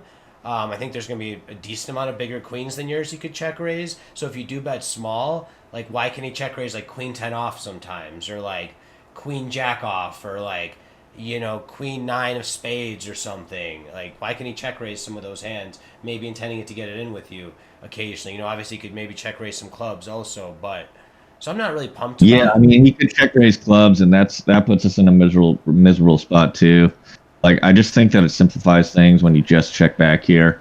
Like, I really, in these spots where I don't perceive the idea of getting 3 streets, I think that checking and limiting this to a 2-street pot makes things just a lot simpler. Yeah. I think that's what I would do every time. I think I would pure check here. It's funny, Joe Beagle's. I'm kind of. We'll see what Kurt says about this. I'm kind of like opposite of like the queens I'm checking. I think I would be betting more with the queen 10, queen jack, queen nines, and like checking these kind of queens more because I'm worried that he could have those bigger queens more often. Do we think Villain is going to check raise so off? he's saying he'd be more inclined to check stronger queen X's and bet these weaker queen X's. That's interesting. Yeah. All right, Kurt. Yeah, I think I'm with you that I disagree, but I mean I'm also not the type of person that thinks that everything's black and white in poker. I think that there's a very significant gray area where nothing's necessarily wrong as long as it has some sort of justification behind it. Right. All right. Well, let's hear Kurt. What do you got? I'm sure his brain's ticking. Nah, I'm eating Pringles and drinking a Blue Moon at 1 o'clock in the afternoon, so my brain's not ticking that hard. But I'll throw my 2 cents here anyway. There's that Bill docket. So overall, I'm just going to talk about what we want to do with our range here. Like this is a pretty dry board, so I think in any like Chippy V format here, we're going to be c-betting here relatively aggressively. Now, in terms of final table, let's say if the stacks were reversed, like where we had 2 mil and Big Blind had 3.5. Although I think this in general should be like a pure c-bet board overall, I would probably develop some checks here versus a stack that has us covered because of with ICM dynamics, we don't necessarily want to be c-betting as aggressively because each chip has so much more value towards it. A lot of these spots that are like just pure c-bet spots actually end up finding a few more checks here. Now, in the spot where we have all the chips and the big blind's a little bit short, I'm going to use that exact opposite approach and basically over c-bet in a spot because I want my opponent, I want to force max pressure on my opponent and make him defend, some hands that might be a little bit uncomfortable. Like I think these spots where we do c-bet like overly aggressively, we probably do make even more money because they're not going to be defending quite as aggressively because things overall just have to be so tight. And this is already a pretty dry board here anyway. So with the stacks the way that they are, I'm probably just pure c-betting range for like quarter pot here and would probably work in some checks if the stacks were flipped around because of reasons I said before. I think if we are going to have a checking range on this board, the weaker queen X would be a good candidate to end up checking here. But as the chip leader and wanting to continually apply max pressure, especially on a particularly dry board, I'm just going to pure c-bet range for quarter pot here. Now, Max brought up a good point about wanting to pot control, and I 100% agree with that. But where I'm looking to pot control is I'm going to be c-betting my range 100% on the board this dry with this many chips. And then if the turn is anything but like a queen or a 5, I'll probably just pure check and then look to either value bet or snap off almost any river card where our opponent bets. And that way, once we check turn, we have some stronger hands in our range that can just, for one, they're not going to blow the pot where we have like a marginal holding. And for 2, we get to snap off some wider floats that he's going to have that he's going to need to end up bluffing river with. So yeah, with the way stacks are here, I'm going to c-bet range for a very small size. And again, I do agree with the pot control with the queen this bad. Probably mostly just going to be checking just about any turn that's not specifically a queen or a 5. And then either value bet myself or snap call almost any river bet from our opponent. Yeah, and if that's the methodology behind it, the taking a bet check bet line, I'm totally fine with that too. I mean, I just think sort of limiting it to 2 streets of betting it would be my goal, and that accomplishes essentially the same thing. So yeah, like I totally agree with Garrett. That's 100% fine. Blue Moon for the win. How long are you out there for?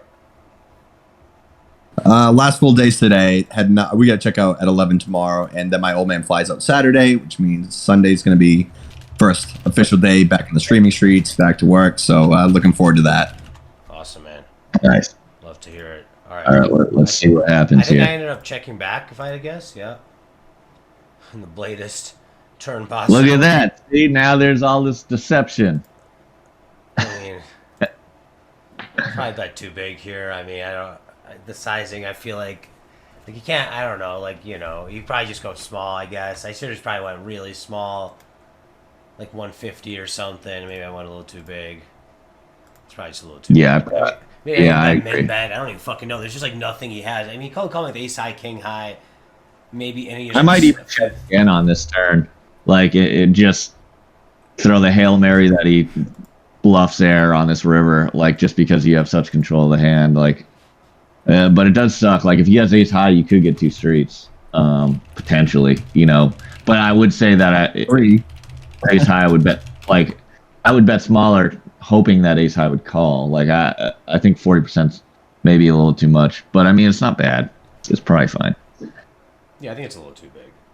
I mean, betting probably like a big blind is probably the play or something. 2 big blinds, like 160K or. I don't hate checking again. Yeah. I mean, yeah. And the shitty part now, if you could almost like, about now that I did check the flop in a sense, like if he had a flush draw on the flop, now he's not even gonna care and just fold the turn usually, you know. And then we that's some another value before. We missed a street of value too, in a sense here. So. Yeah. All right, let's keep it rolling. It's kind of like flopping quadra pocket pair. You're never going to get anything, so you might want to give him as much rope as possible. Yeah, for sure. Joe Beagles, I think he made some really good points there, for sure. That made a lot of sense about why you bet the flop here. And I do agree that the opponent really isn't check raising almost anything. It's relatively I think he's essentially saying like, just keep checking and just Hail Mary that they feel like getting frisky. I mean, Kurt, you don't open here, right? I'm just like curious when you're like at this stack depth at the FT, like putting pressure on. Hijack open here would be like too aggressive, right? Like, would you ever open here? I'm just like curious from like your perspective here. I bet he says he does. I think it's close, but let's see, we got 1 sub 20 big stack, almost 2. Yeah, I mean the thing about the dynamic here is they're all really close in chips, which means they're very disincentivized to be playing pots. They're kind of like playing the waiting game right now. So we can kind of expand our opening range here overall, because if we know they're going to be V-pipping tighter, then that means we should be opening wider and just applying a little bit more pressure. We want to go for these like small ball steal spots quite a bit. So I would probably open this hand here. I don't think it's like a fist pump open, but with the dynamic the way that it is, I'm definitely looking to be a little bit more aggressive and definitely expand my opening range to what it normally should be here. So yeah, I would probably open here. Okay, for sure. I don't think I did, but I just wanted to make this point that, like, when you guys are putting max pressure and you have the chip play, like, opens like these, especially if you think the table's playing tight, isn't that unreasonable? You know, even though it seems like, well, king 7 off in the hijack, normally this is a snap fold in any EV situation, you know? Just want to make that point. Yeah, this is where identifying the dynamic is like really important, and where you can kind of like freestyle and just try to identify the moment basically, and know what your normal chippy V opening ranges are, and then you can kind of expand it by 1, 2, 3 pips a little more than you normally would. You know what I mean? So I went for something interesting here, Kurt. You might hate this. Like this could just be a easy jam, but I kind of wanted to just like, they had like 19 bigs and like 20 bigs, so I just kind of wanted to raise big, call this guy off, and then fold to the others. I mean, maybe that's. I just thought they were gonna be jamming very tight here overall, and I just decided to do something kind of fucking weird. Rip here all day. What was that? You just rip. I would rip here all day. Because I think I'm not looking to raise call anybody. Even the big blind, if he rips, like, I'm not very happy about it. But also, they're going to be calling so tight too, and they're going to call like some ace king, ace queen, like some hands are going to be flipping against. And then also when we rip, like, they're going to be folding a hand like king queen suited that would normally just like 3-bet rip over our open here. And this is where we can just like hammer it down. Like, this hand does, like, we can't raise call it. It doesn't play well post flop, but it's good enough to play for chips, and we probably make them even fold. Like somebody might even fold pocket 7s with 20 big blinds here, maybe even pocket 8s. You know what I mean? So they're just in a situation where they just can't call very tight, and this is how we want to leverage our chip stack. And with our hand not playing very well, and knowing that they're also calling super tight with the chip stacks here, I'm probably just ripping this spot with 2 6s here for sure. So this is this is the next hand actually. I don't know if the hijack here. Are you ripping here too? Yep. Same thing, even with the guy having 22 bigs? Fuck him. Fuck him. I've got all the chips. I'm not being as aggressive. I'm not being aggressive in these spots. I think it's super complicating the hand by just 3-betting. Yeah, because, so like, they have ace king off, they four bet shove, like you're just missing out. Wait, like, Max, what are you talking about right now? Wait, are you talking about the last? There's two different hands. So I had sixes back to back hands. So this is the last hand. Oh yeah, I was Right, still this is talking cut about off. that This, hand. this makes more sense. Yeah, I definitely 100% get this as a shove. Like that's super makes sense to me. And the next one, What happened here? and here's the next one, right? Now I'm in the next hand. I have sixes again. So is this still a rip? So like big blind has 22, big blind Kurt. I know Kurt said fuck him, so I think he's still on board there. Right. But Yeah. So in general, you're ripping 22 effective here with the big blind stack. And in a chip EV format, I would not have open shoves in this situation.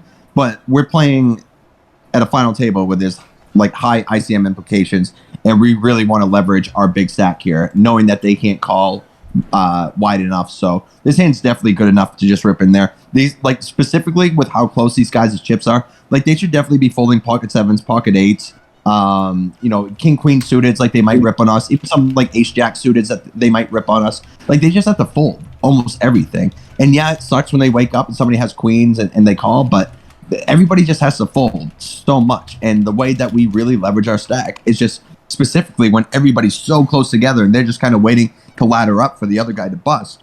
We just hammer it on them. You know what I mean? We just really leverage our stack and rip it in there. So yeah, fuck them. Shit. all right, fair. See, like I haven't been ripping these kind of spots just because I thought this is like too many guys to get through, too much of a risk on our stack. But I know like solvers probably love these kind of rips. I just haven't been doing it. But yeah, it's interesting point to make for sure. I probably haven't been ripping enough and putting enough pressure in these big stack situations at certain moments. Yeah, it's sort of aligned really well too, where they all have similar stacks and they basically are only calling off at the top, like I remember this hand. 5% of the range. I was like, man, this is I remember this hand. Like, I don't think I could fold to this guy, but I was like really in the tank. I'm like, maybe I should. Like, he's gonna be shoving pretty tight, but he's the shortest stack. So I ended up calling. But yeah, I think I think I ended up just baking on ace king, I think, or whatever. We just both had it was a coin flip. But I mean, Kurt's point is very good there for sure. Because I remember I banked on that spot for a long time too. Because I was like, fuck. I don't even want to Did call he have it 12 really. bigs there? What was that? Did he have 12 bigs there? Yeah, 11 and a half for like 11.8. Yeah, I'll call it 12. Let's see. So 11.75, yeah. I would consider raise folding this spot as played, I honestly. thought about it, dude. I thought about it for like almost a minute. Like it was like a long time. I thought I can't raise fold to literally this one guy, and I think he would potentially even shove like fours, like be the type of guy. I mean, I don't know. Just most people. He's pretty tight though, so I guess he definitely might not be. But he's the shortest stack. I thought he could do it. I've been raising quite a lot, but I definitely strongly thought about folding, and I know it might be. So the fact that like the spot's already so close, I would probably just fold anyway. Like we really want to be playing like a lot of small ball and just like being the ones to jam ourselves. Like we're really disincentivized to be calling off other people. You know what I mean? We want to put other people to the test. Again, that's why I would have just ripped in the spot. Obviously, it would have been the same exact result. But yeah, like we really don't want to be raise calling in spots that are super tight, because our leverage is by having all these chips, and we get to open so many pots and play a lot of small ball and not take these high variance spots like this one specifically. Now in chip EV, this is a slam dunk call. And with an ICM dynamic, it's going to be so much tighter. And if we call and we lose here, like, yeah, we still got chips, but it's also fine to have this guy like fold and stick around, because they're still going to be playing tight, and then we're still going to have like basically 2x what second place has here. So if we call here, we're kind of like getting our stack pretty close to second place. And then if we have a spot where we rip and we lose all the chips, then we go from like first place to last place. You know what I mean? So yeah, as played here, I would probably raise fold this spot. But I just wouldn't be in the spot in the first place. I probably would have just ripped myself. But in general, I would say when we have a big stack like this and we think that it's close, we don't really want to be taking these spots very often, specifically if you think you have an edge on the table here. So I kind of had the thought process that if I lose here, I have 2.8 million. I'm still in the chip lead. Of course, you're right. I'm not as much in the chip lead. But if I win the spot, I am in such a dominant chip stack that I am like completely in control of the table. So I thought for me it was actually kind of low risk reward overall, but I do get your point that you think it might be a little higher. So I kind of see both perspectives of it, but I still also see it as like if I do win it, I'm up to like 5.2 million. Second place has 2 million. I'm in a completely dominant position now. While if I lose it, I'm like go from 3.7 or 3.6 to like 2.8 or whatever. So it's like not the end of the world. I don't know, but I do get your point because if I do lose another hand, then yeah, now I'm in a short stack. So it is a fair point for sure. I do understand it. So I was like really in the tank. I remember I thought about that one for an incredibly long time. Fold it to here. And now I have dominant chip stack. I mean, the heads up play is where I played. I mean, should I be opening this? What do you think? Yeah, for sure. Again, like these guys are just so short. You've got 2.5 to 1 chip lead on second place right now. It's thin, obviously, but like you can really hammer it in this situation here, and you should be. Obviously, in a chippy V format, this would not be an open, but I'm definitely looking to play in position with a wide range of hands when I have all these chips. Like, we want to be playing small ball. We want to be stealing all these small pots because these guys are going to be playing tighter. Like, they're still waiting for the other one to bust. All these guys are, like, really close together in stacks. And, like, yeah, like, they know we're opening super wide, but what are they going to do about it? Like this is a situation where they know we're being overly wide, but there's really not too much they can do about it because of all the pay jumps and how beneficial it is for them to like wait for a stronger hand than they normally would, or wait for somebody else to bust. Like, there's money in folding in these spots for them in terms of like somebody else busting and moving up the pay ladder. So yeah, I would definitely be opening here. Okay. For sure. Yeah, they're hamstrung pretty heavily in this spot, given that they're all so closely connected stack wise. I do have to go relatively soon. We're going on 2 hours now. Yeah, for sure. So, well, maybe Max, we'll just cut off right before heads up, and maybe we could pick some of that up on Tuesday, or we'll figure it out. Or that sounds perfect. I do want to get into heads up at some point. Or we could even, because I know Kurt's coming back, and I don't know, we'll talk to Kurt about that. But if not, we could even do a separate one of me and you, and you could just like evaluate my heads up. We could have like just a heads up seminar or something. Yeah, I'm down to do that too. Because I'll probably be a little overly talkative. For sure. No, sweet, man. I'm excited for it. I genuinely want a heads up lesson, so I'm pumped for it. We'll figure it out. We'll talk about it. So, but yeah, how long you could stay for a little bit longer? I don't know. I got about 10, do you 15 think Max is qualified to give heads up advice? I don't know. We're gonna have to check the May. Yeah, go ahead. Check the records. So, Kurt, do you think this spot is a shove spot too? Fuck yeah. This is actually what somebody was just talking about. Was it DMC or somebody that said, do we have, or I forget who it was, do we have any non-paired shove spots like in the 20 big range? And I think it was Joe Beagles that responded, and yeah, I think that he said suited broadways. Yeah, that sort of fits the bill. I do think that this is a possible shove spot. All right, for sure. No, it makes sense. I mean, I'm realizing. Yeah, if you just run this and see, I mean, we won't run it right now, but this is why it's great to have a program like ICMizer, because not only will it show you how aggressively you can shove, but it's also going to show you how tight your opponents have to call. So the amount of times like your rip works is just kind of ridiculous. And then also when you get called, so yeah. So I was gonna say, when you get called, like, you have a hand that plays pretty well against most anything. So yeah, I think the main point is that they can't call almost anything. And then even if you rip and they double, then you're still like in second place here, and you still got two other short stacks that are kind of fighting for the ladder. So just in general, their calling ranges are just so tight, so you can just kind of close your eyes and rip almost anything in the spot. I'm gonna look it up in ICMizers. Maybe run that spot and post it later on in the hand discussion thread, just to kind of show people like all the different results from like how wide we can jam in that spot, and then how tight everybody else has to call, because that, like, to run that spot overall, like, we'd have to implement I don't think we'd have to implement too many ranges, but I think it would be better for people to like visualize that and just have that in the hand discussion thread. Okay, Let's do this. All right. Yeah, let me just look at it real quick.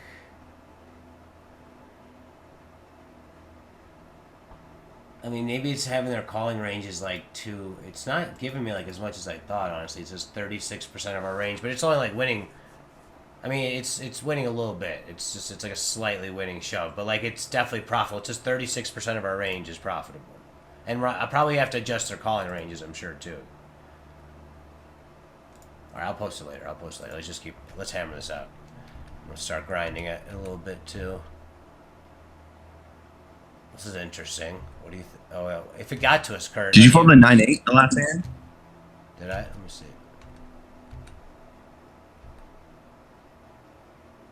No. Okay, yeah, I was gonna say, I think we over glanced that. So yeah, this is good. Oh yeah, sorry, I didn't see it. Yeah, we ripping the small blind here, guys. So, this is just another max pressure spot where he's gonna be after calling pretty tight. You could fold a lot of king X's here even. So maybe even some low ace X's. I mean, probably not low ace X's, I feel like, but he might be. He definitely might be. Especially if he's focused on ICM at all. Although he is the shortest stack, so he's not really like as much of a situation like that.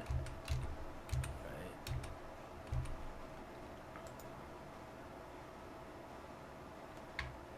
So this is interesting. What are you guys doing here?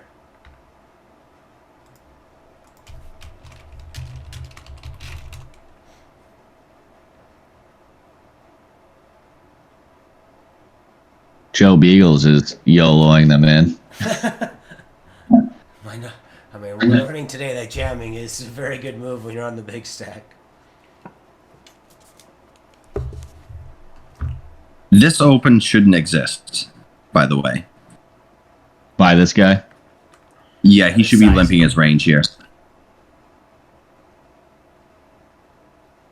I'm cutting out here a little bit, guys, so apologies if you can't hear me or I miss out of some conversation here.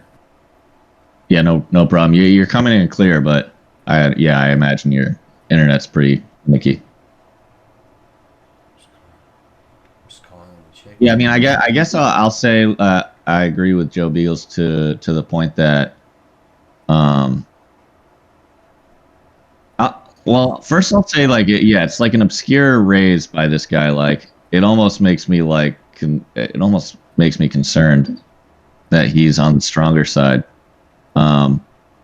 But it is a good spot to put on max pressure just because he's sort of separating from the pack, and so he's going to have to call a lot tighter range here. Probably, I mean, he really can only call like top 7% of his range, top 5% of his range. If we rip here, it's just so much risk for him ICM wise. So I don't hate a rip. Some people are calling. Slammer saying she's just calling. I'm a chicken. Flat. Joe Beagle says rip. I think I ended up doing something weird and just like three betting here, and then folding to a shove potentially is kind of what I remember. Yeah, I don't hate that just because it's such an obscure raise by him. Like we do want to apply pressure, but it is almost like like what does he have? And if we 3-bet, like it's sort of like any shoves, like it's sort of exposing his strength, and sort of gets you out of putting in 27 bigs effective with King 9 off. I mean, it does. Just leave it open for him to potentially allow us realizing our equity, but we're probably pretty significantly behind. So I personally like calling here more. I think I just decided to do something a little bit weird here. But I personally usually this does seem like a Steve play, a little bit out of the box, a little weird, for sure. Yeah, I think calling's probably better, but Joe Beagles does make a really, really good point about that. He does have to call a very tight range, being second in chips.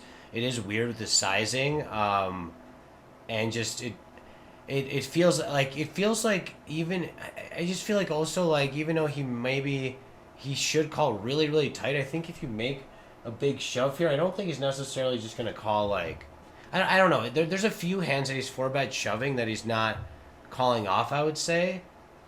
but I think a lot of his hands he still might call off. But there's the point that like maybe he's doing this like king queen suited, and now he's gonna 4-bet shove you, and or like king jack suited, or like an ace 8 suited, and those are a few hands he might not call off. But it just feels like too much to shove here. I mean, maybe I could be off. Like obviously, I've seeing at these FTs, I'm not putting enough pressure on the big stack. So let's see if Kurt can pop in if his internet's still alive. I think he ended up 4-bet shoving and I folded. He gone. Oh, we lost Kurt. She gone. But I mean, you see, like I'm starting to think, like honestly, through these seminars, I'm sort of getting a lot along the same line as Kurt, and that he's picking up a lot of cues like that, where like that's such like a odd raise blind versus blind. Like he's really not.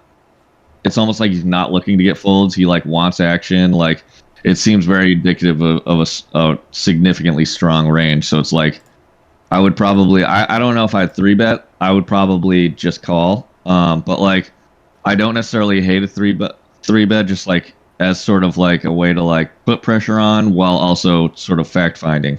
Because when he 4-bet shoves, you know he's just like loaded. All right, Kurt, what do you think, man? Are you back?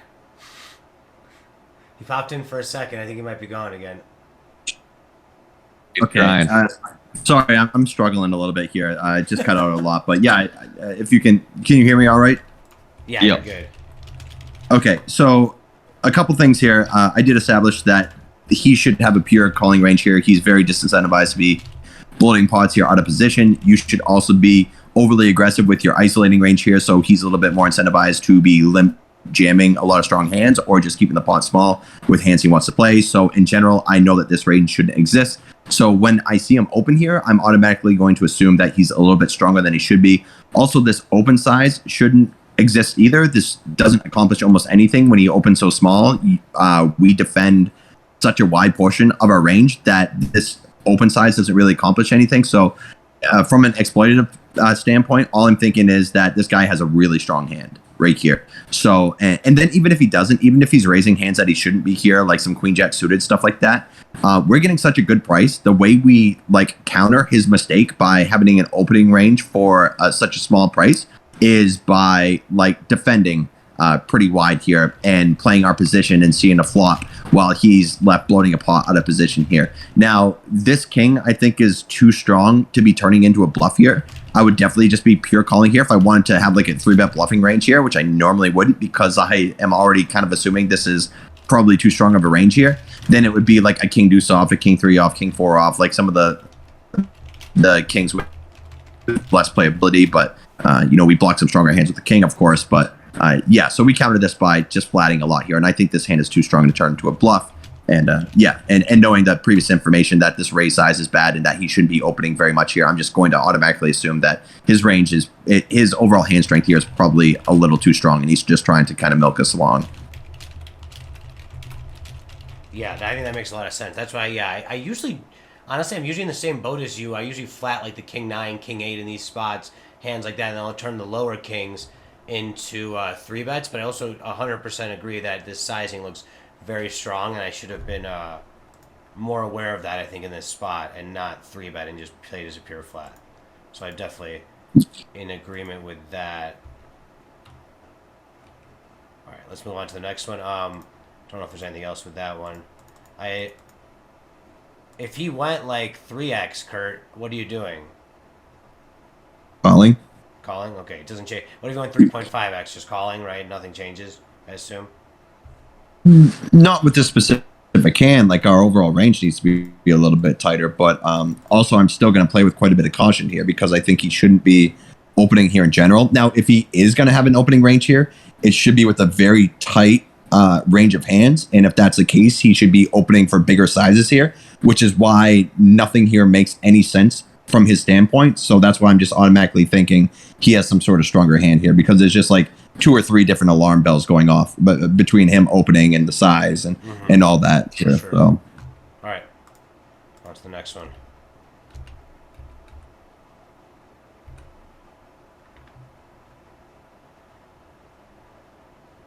What are you thinking here? What do you guys think here?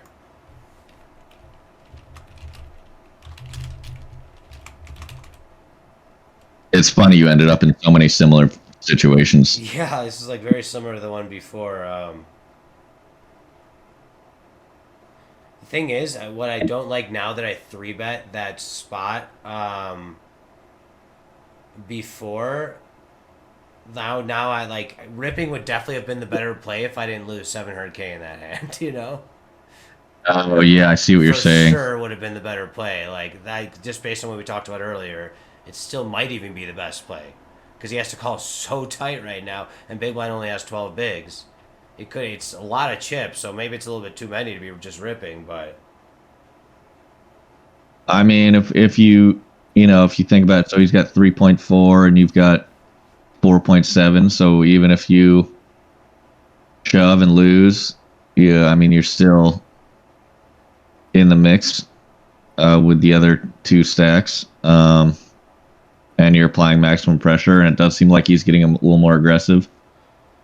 yeah, I feel like Kurt's gonna say shoving's the best play. Now that that's the lesson I'm taking from today. That I'm missing a lot of these good shove spots when you're the big stack. You can just apply really That max 34 pressure. bigs effective is a little much. I don't know if the solvers still reshove I just feel like it's those because stack depths. I just feel like it's because the button opens like any ace, and he's gonna have to fold like ace 10 suited or like ace 9 suited or something if you probably even rip it. And then the big He's blind gonna has 12 bigs. I think that's a big part of it. I could be wrong. It's just not the pattern I'm seeing makes me think this might still be a rip. So this could be Yeah, a I little mean, bit too I many. don't hate Joe Beagle's line either. He says Yeah. he would probably 3-bet to 850K, and I like that. I would probably lean more towards that, even though like he has gotten away with or like he did 4-bet shove on us before. That doesn't necessarily mean he'll keep doing it, and I would keep applying pressure. Like he's only gonna muster up the courage to 4-bet shove like so much. Like at a point, he's just gonna he's just gonna have to keep having it. I would probably 3-bet in that range. I agree with Joe Beagles. Probably like 4x 3-bet. Probably make it what like All right, half Thor Bjornsson. yeah. What do you say? Okay. Mountain, half Thor. Kurt, Do you really need to hear my answer? you're shoving. Yeah, we already know what your answer is. You So shoving? the solvers do say to shove all the way up to 30. Like this would be a rip for 35 bigs, Kurt. I don't have 35 big charts, but I know 30. It's like easily getting in there. I think 40. There might be a little bit of all in here, and that's mainly because from a wide button opening range here in general. Now I'm not sure how that's going to equate to these specific stack sizes and with the ICM in general. All I know is that this guy can still be opening relatively wide here, a little bit wider because we're in the small blind instead of the big blind, so it's less likely he's going to be playing a pot with us, and the big blind should still be folding pretty tight. But that being said, he still has to call super tight versus our jam. We're going to make him fold better hands, and he just can't call almost anything, and I'm just going to put him in his place and rip it here. So I challenge you to have a good hand, but I'm all in. All right. Oh, guys, I called. I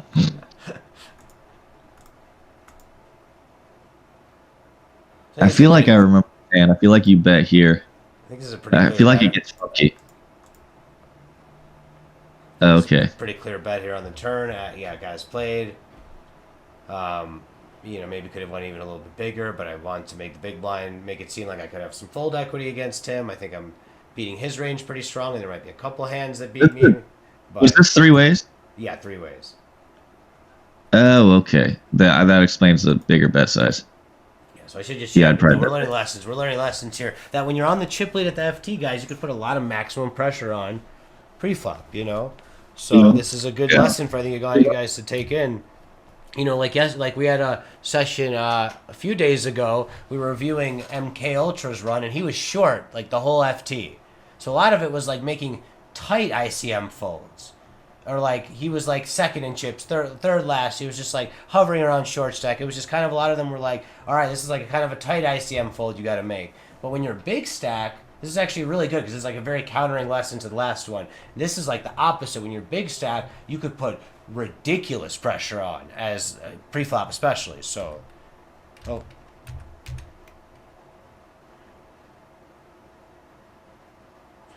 So guys, This is probably a shove too. what are you guys doing here? 8-9 suited.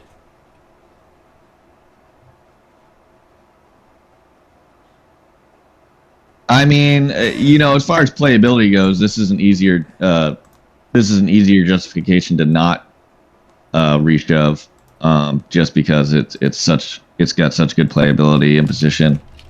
But I mean, by calling, you give, if the small blind or big blind shove, like, it just puts you in such an awkward spot. So I mean, you could probably call it, like, yeah, it's just not that exciting. Okay, well, whack us. I'd probably, given the information that we've learned today, I'd probably consider shoving. So let's read off some of the answers first. Full DMC says, Whack-a-Bomb says, should we be countering the chip leader then in these spots by calling these wider than we should? I mean, EV, this is a call, at least a call, guys, just so you guys for sure know. This is like definitely an EV call. I mean, the only thing we don't love is the stacks behind. There's a lot of very easy reshove stacks, and we don't really want to call them off. Jam 7-8 suited and 9-10 suited.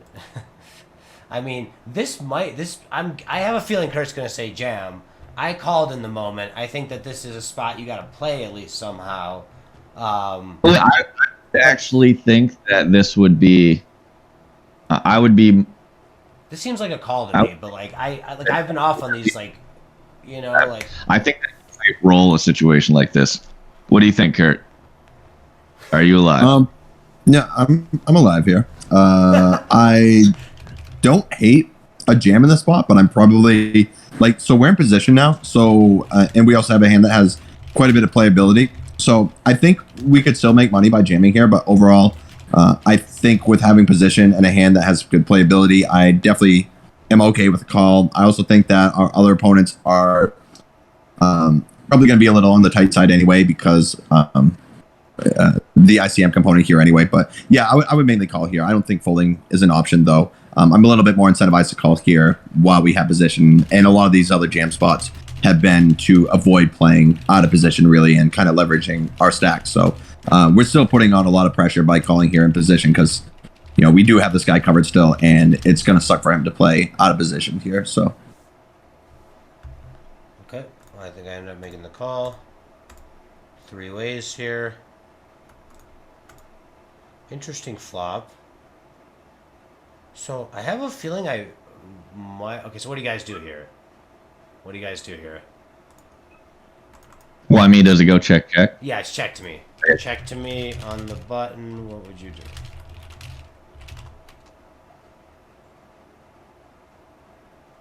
Let's see what they say. Damn, these flops are friendly. Yeah, agreed. Bet around 500K. Bet third pot. Whack-a-bump. Betting third pot. Joe Beagles. In MW pots, we don't need to go big. I'm planning to jam over a raise or call. Yeah, I agree. There. I bet call off or smaller stack. Now they're call / fold to a shove from the cutoff. Story time says check. I'm probably over by Jimmy Frost. The man is the only call. Flatter. Yeah, so I think Joe Beagles is saying bet, bet shove. Okay. So some mixed responses. That's move saying 2/3 bet. 2/3. Yeah, we're all over the place here. I'm leaning towards a small bet here, but I also don't mind like a decent size bet. I'm probably leaning more towards a smaller one. I wouldn't be surprised if I even checked here, but it does feel like a third pot bet or something around there, planning to call the big blind and then call Rastaman's check raise and then reevaluate the turn probably, or maybe shove on his check raise. But I think there's just too many times you could maybe have like an ace high flush draw with 2 overs or something like that if you're betting small and he's check raising. So I probably would be just calling against him, but against Yip I would just be calling a shove. So I'd probably just do that. I think that kind of makes the most sense, betting like 285 or like 275 or something here. Kind of what's coming to my head here. Yeah, I agree with the sizing. I probably bet like somewhere between 250 and 300, and then, but I guess I'm feeling a little more comfortable than you in the spot where if Rasta check raises, I'm just willing to get it in. Yeah. I do think that it is a little problematic in the sense that if he does check raise, he probably has value. It is a gamble. But like even if he does, there is the possibility that he check raises light, and we do have we have to force that fold equity. Max, Possibly. to your point, Max, I think if he check raises, he's probably actually not gonna. He might have some like ace X flush draws or two overs, but realistically, he's probably gonna more have like over pairs or like an ace 10 or maybe a set or something, So I do think that shoving with 8-9 suited might actually be really good in terms of if you do get check raise. Maybe he does have the occasional bluff, probably not, but maybe he does, and then there's probably the times that you probably have decent equity even when he has it, Yeah, agreed. So, and I mean, I think that like even if we lose this pot, we still have 2 million chips. We're still second in chips. Like, it's not a bad spot even if we get played back at. I'm still feeling pretty good about it. All right, mountains up. What do we think? I think the mixed responses are good because I think we should be doing two different things here. I think betting and checking are both good. Checking is good because we do keep the pot small and we do kind of have a disguised hand when we check and the turn comes a 7 or a flush. Like if we're just betting every single flush draw here on the flop, that means when we check and the turn comes a flush, we never have flushes in our range. So this just strengthens our range here. We're also not like super incentivized to just be like playing for stacks here because we're not doing great against even just a 10. We can get it in versus dominated flush draws here, which is really going to suck for us. I also expect when our opponents like check raise, they're going to be a little bit more value heavy than bluff heavy. So I definitely think checking is good. Betting small is also good too. It's obviously pretty good to bet a hand with so much equity here. It can likely play for stacks versus the big blind. We also can potentially just take it down for a small bet, 9 high against two opponents. That's obviously a very good result here. So I think we have benefits to both betting small and checking in the spot. All right. I end up checking. The only thing Kurt, what about the fact of checking that you don't have any value, any showdown value right now? Is that, but you're still okay with checking even with that case in this hand? Yeah, because if we're just betting hands like this all the time, then when we get these super wet turns, like they just never hit us. So this just like, and the other good thing about checking here too is if somebody bets, like we can literally call any size on any turn. So we're always going to be able to see a river here. You know what I mean? And then we can still bluff future streets even if we don't hit if it checks to us, or we just fold if they bet. So I don't think this spot is just like so fist pump to just get in all the money where we just bet the spot. I think it's definitely good to be checking here and keeping the pot small when they do have either a 10 here or sets or better draws. And then it's also good to kind of disguise the strength of our hand here as well. So yeah, I'm kind of okay with betting or checking. Yeah, the level of deception you add by checking is really important. I agree with you, Kurt. All right, for sure. Sounds good. That was good, very good points. We'll move on to the turn here. So, check to back on the flop, and then the original opener from the cutoff, Rastaman bets half pot. Seems like exactly a half pot bet. So what are you guys doing here? Joe Beagle says he's calling 100%. Slammer's calling. No reason to raise. Whack-a-bump's calling. Call, that's the move. Everyone seems like they're in concurrent agreement here. Yeah, I agree with that. Seems like a pretty clear call. Nice river. I do think there's a little bit of reasoning for raising turn, honestly. I think the standard play is probably to just call, and I'm fine with that, or probably mainly call too. But I also think if we just happen to like jam, they're probably going to find some folds with some king tens here, maybe even pocket jacks, stuff like that. So it might just be a full frequency call or a very low frequency raise here, but I think raising would definitely be okay, at least at some frequency. I also think when he's betting a board like this that's pretty wet, he probably has something relatively strong. But I wouldn't hate like a low frequency raise if that's a thing here at all. But I think the main play is to call. Okay, sounds good. That makes sense. Yeah. Like, just hypothetically, let's say he checked back the flop with Jack 10 of hearts, and then he bets the turn here, and you get raised. If you have Jack 10 of hearts in the cutoff spot here, what are you thinking? Fuck my life. Fuck my life by a fold. I mean, if you guys shoved on you at Jack 10 of hearts, I think folding's the only play. You know. Right. 10, So I think that's a little bit of incentive for us to at least be mixing in a little bit of raise here with a hand that has so much equity here.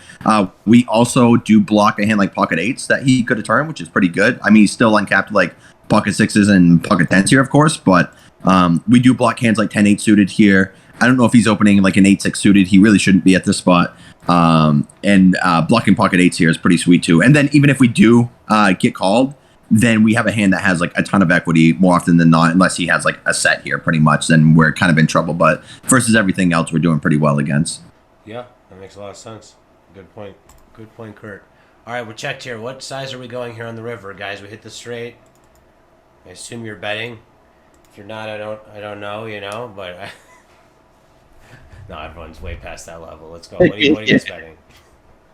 What's up, K1? Somebody's worried about Jack 9, and you just take the pot. 60% trying to get a 10 to call. Right. I do remember what you did here now. I would go about half pot. I want to go big, but his range is kind of weak, so probably go 1/3 to 50% pot to try and get max value from his range.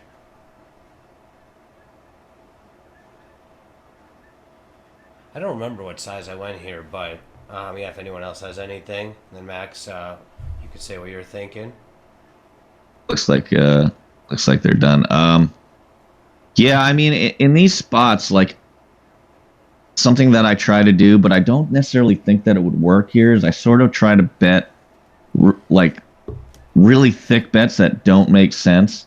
Like because people would assume like if you have a 9 here, then you're just betting small and like it's just sort of like flipping your hand over. So I try to be deceptive in my bet sizes to induce calls from weaker hands, to get people to hero off.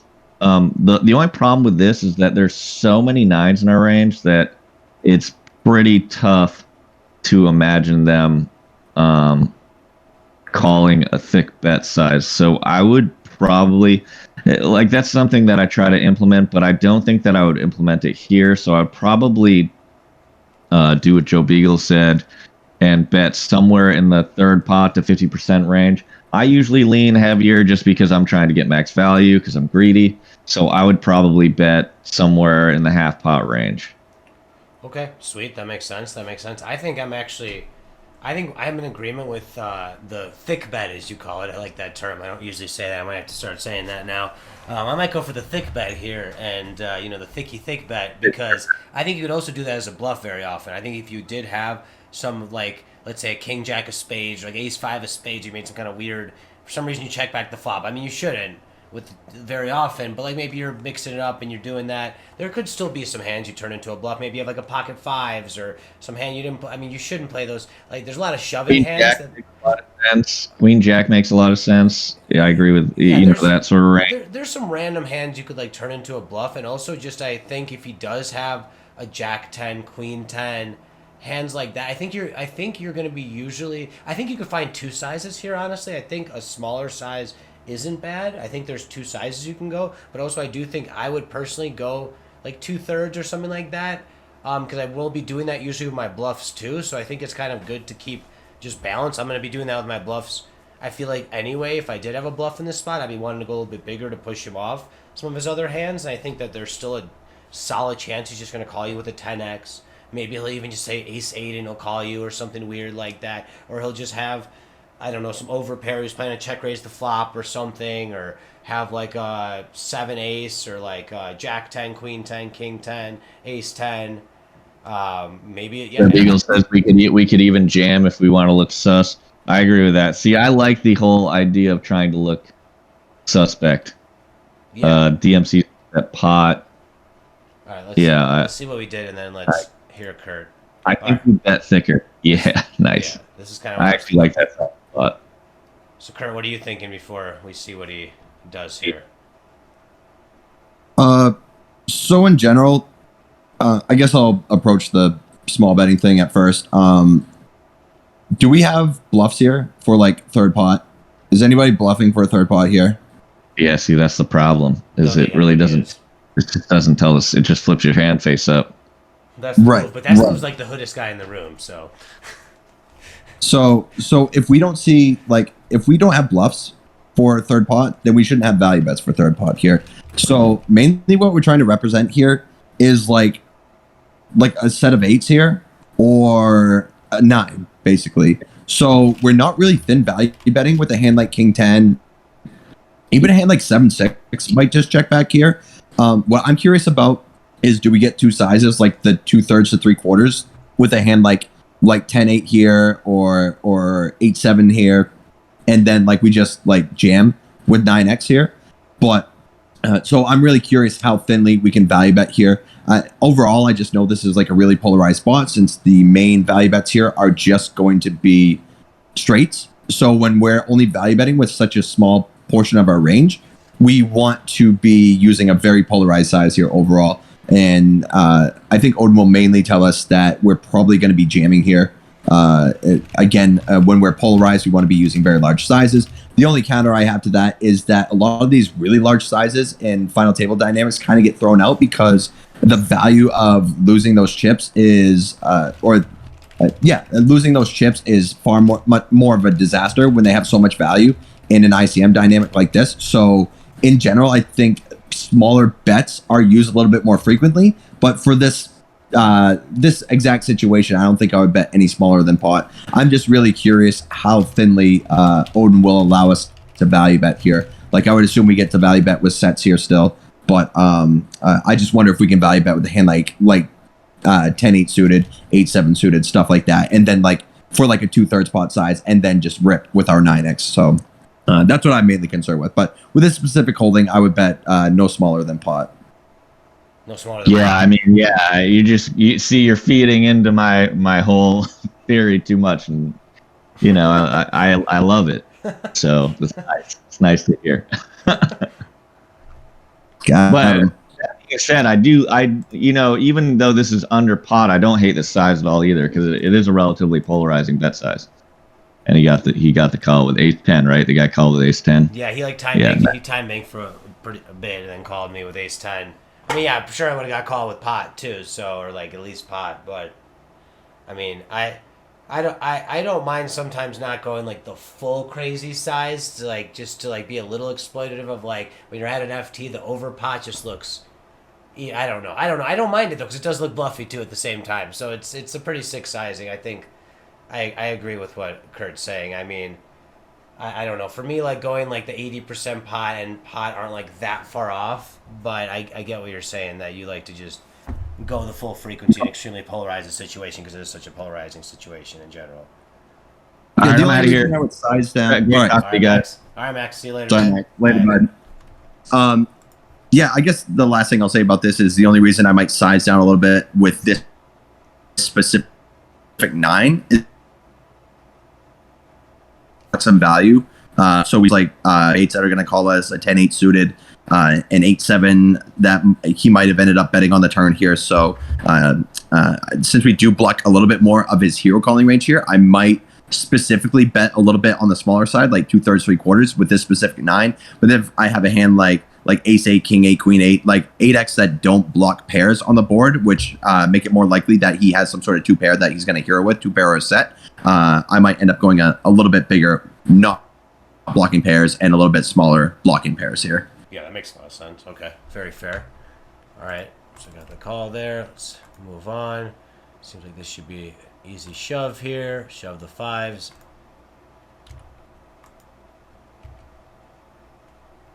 Folding here. We got a big chip lead right now. So Kurt, are you jamming this? I assume so. So this is kind of a spot where I'm jamming a ton of hands here, but I'm also going to have like a 2.5x open size with the very top of my range and the very bottom of my range. I would consider this hand kind of close to the very bottom of our range here. And I also don't want to be giving walks here either. Oh, actually, shit.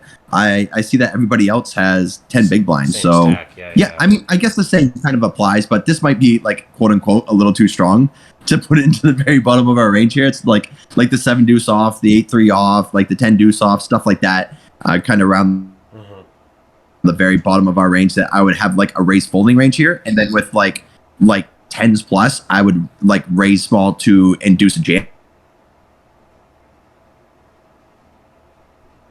Anything else in between, I would definitely make money. I like 2 point.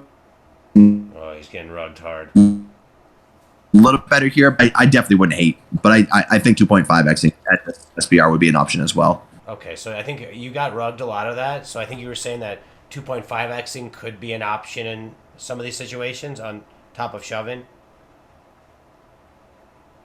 Yeah. Essentially, with top in the very bottom of our range.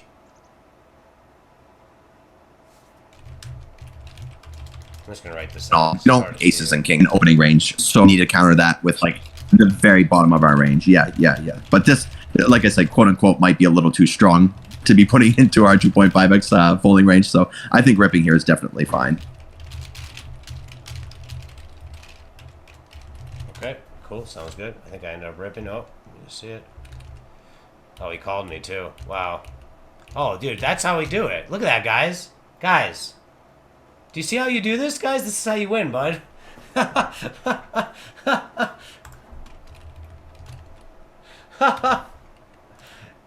look at that, guys. Learn some poker, guys. All right, so I think this just Got him. goes in our ripping range here. 5-6 suited, pretty much blind versus blind. I think he had it. Ace-4. That's a very thin call. Yeah. That's probably not this guy's been good. studying with Poker Guru. This guy, someone made a post about this guy winning this tournament. Actually, funny enough, and he just did a session with Poker Guru 740. I don't know if you know that name. I kind of know the name. Yeah, he's an old school name for sure. For sure. All right. Well, yeah. Or he's been in the game for a while anyway. a little loose with ICM. I agree.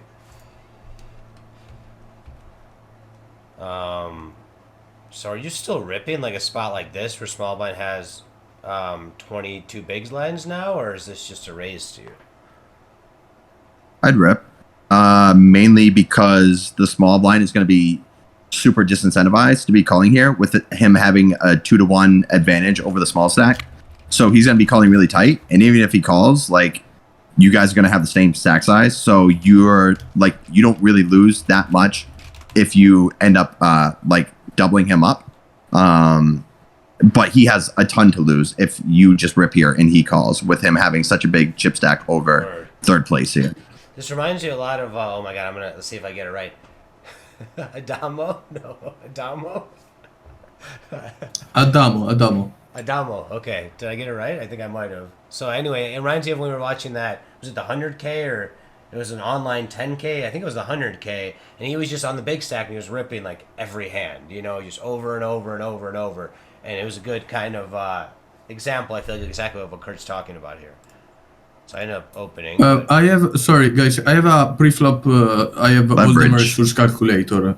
I don't know if you know what's that. It's like a pre-flop solver for push or things like that. I can analyze the spot if you're not sure. Oh yeah. We have ICMizer too. I have one. Oh, okay, you have a ICMizer. Okay. Yeah. It's literally the same thing. Okay. Yeah, for sure. I appreciate that, man. Appreciate it. All right. Yeah. So there's a shove there.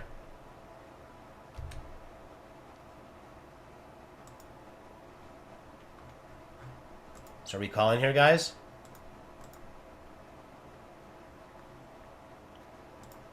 I will do that. I will call. Okay. 4 says call. Snap follow Guru after that. Berkey sucks. I don't know, man. Berkey's always seemed like a nice guy. I don't know enough about him, though. He plays weird. Berkey plays weird. It's like, it works, though. You Berkey's not good. What was that, Kurt? Berkey's not good. No. I don't know enough about him, man, so I don't want to say too much. It's hilarious. I'm not here to shit talk, but yeah. All right. Sorry, my internet came back just when I heard you talking about Berkey, so I don't know what the context was, but him and Poker Guru were getting in a spat on Twitter, I guess. Oh, that sounds very Berkey-esque. I don't know much about Poker Guru, but I'm sure he's better than Berkey. Shots fired. All right, well, Kurt, what are you doing here with the ace-5 off? Is it a call for you here?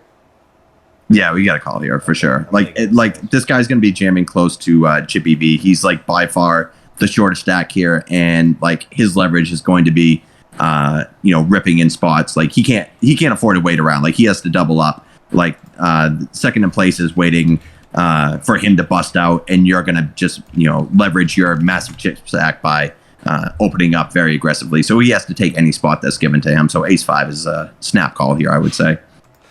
All right, cool. I'm in the same boat. Ship it. There it is. All right. Well, we'll probably just honestly end it off here. I know we've had kind of a long session here. Have we flopped 2-pair enough? Well, if this heads up match lasts like an hour, so we'll either do this either next Tuesday or we'll have like a special heads up seminar separate from our normal Tuesday one and just evaluate the heads up play on this match, because it was a very long heads up match, and I played great until like one hand where I like kind of just let him get the edge, where I just like he limped on like 12-13 bigs or 13 bigs. I ended up shoving like king 3 off in the big blind, or like he limped on like 14. I don't know. It was just like a little, definitely a spewy shove that maybe it's not the worst shove ever, but it's probably a little spewy, and I wasn't really doing anything like that heads up, so it felt a little, so I'm just excited to evaluate the whole heads up as a situation, because I don't play much heads up. I mean, I play some, but like in the MTTs, it's the least thing you play, just because you get heads up the least. So even if you but it's also super valuable to be studying here, because this is where the two biggest pay jumps are. So unless you're chopping, it's at least relevant to be studying these heads up charts at least somewhat, just so you're kind of familiar with what you should be doing in different chip stacks here. Bottom line is there's going to be a lot of mixing with a lot of different hands overall, so it's really kind of hard to do a lot wrong pre-flop. But even the spot you're saying with the king 3 doesn't sound awful.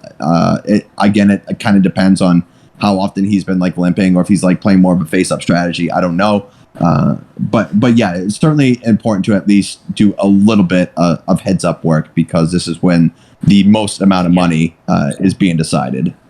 To your point, I got second for a little over 5K, and first was I think like 8.3, 8.4, so it was over.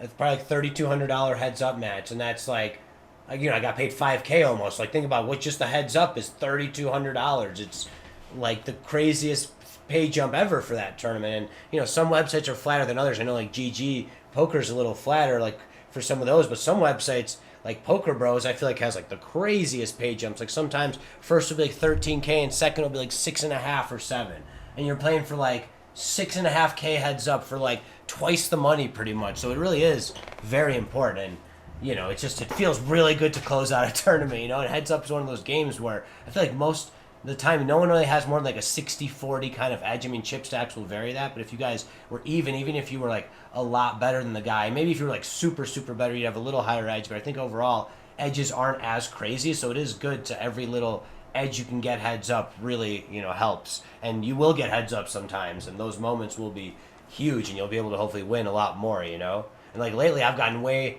like if you look at my pocket fives, I have a lot more first than seconds, but lately I feel like I'm getting a lot more seconds than first, and it's kind of fucking annoying, and I'm a little sick of getting second, so I'm ready for a heads up lesson.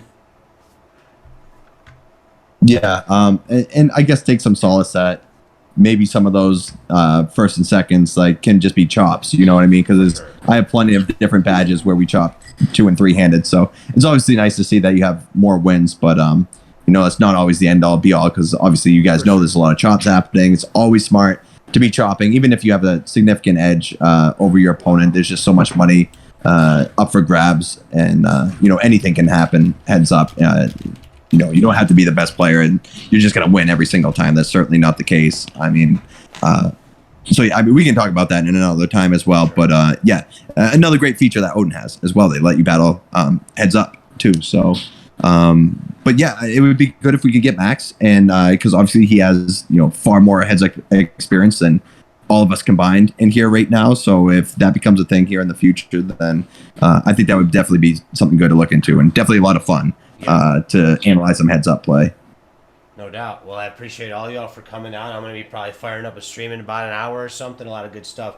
ACR and Ignition tonight. Big series on ACR, series on Ignition tonight. So it'll be a lot of good tournaments, guys. I'll be more lively than yesterday. I fucking got a little defeated yesterday in a few spots, but I'm feeling really energized, ready to fucking crush it today. So appreciate everyone. I think we had a great session. You guys are learning so much. Like, you truly are. Like, the answers are just so much. Yeah, no webcam breaking. I slammed my card. For the first time, everyone's like, oh, does Steve ever rage or get upset? And I fist slammed, the desk, and the camera froze. I didn't even notice it for 5 minutes, and everyone was almost a little happy. I think that I raged for the first time, or not like a big rage, but just a semi. You know what I mean? Hey, you raged against the machine. Yeah. You gotta sometimes. Nice. I'm not a robot. She's human. Human. No, I mean you're more Ukrainian than Russian, right? So I guess you're not technically a robot. No, I was born in Ukraine, so I speak Russian. Weirdly enough, but I mean everyone in Kiev does. So, but yeah, for sure, man. I'm excited for everyone's getting so much better. Straight up, you guys are improving so much. All the answers are very on point and become more and more on point. Obviously, some spots aren't 100% you're learning. A lot of spots are a mix of 50-50 you're doing something, or 75-25 you're doing something. So it's never so cut and dry. And you guys are definitely just getting it down. And it's the same people showing up to a lot of these sessions. There's some new faces too. Obviously, we'll say some of the names. Wackabump's been at so many. That's the Move Slammer. KW1's been doing great in the tournaments. Been coming to some of the sessions. Joe Beagles. It's Story Time. Big Daddy Seuss, a newer member, who's been coming through a little bit more now. DMC has been coming to all of them. And man, you just keep putting in that work, and good things are going to happen. You consistently coming through. I know Rhodesian was here earlier. You guys keep consistently coming through and doing the work, and good things will happen, man. It's just the truth. People aren't putting this kind of work. How many people do you think are doing 2-hour, 3-hour study sessions a few times a week? Not that many, how many people are putting in 6 to 8 hours in their poker game a week? Only a lot of the really best players are doing that. So if you guys can get to those study habits, it's like Kurt does, just like I do a lot of the time, those are going to make you champions and make you better players, and you're already starting to do that, and it's fucking awesome. All right, guys. Well, Kurt, have you got anything else to say about it? No, it was a good session. Glad I got to show up here on vacation. Apologize for the Wi-Fi. Didn't have any of my study materials, so apologies for that. But I will be back Sunday to get back to the swing of things, be streaming on Twitch, and hopefully be joining you guys for the study sessions next week as well. So thanks, guys, and I will see you guys next week. Oh, yeah, for sure. See you next week, man. All right, see you on Sunday then, I guess, Kurt, right? That's your next sesh? Yes, sir. Yes, sir. All right, cool, man. See you on Sunday, man. All right, good luck today, bud. Yeah, I'll see you guys at the Twitch in an hour or two. All right, later, guys. Good luck, everyone.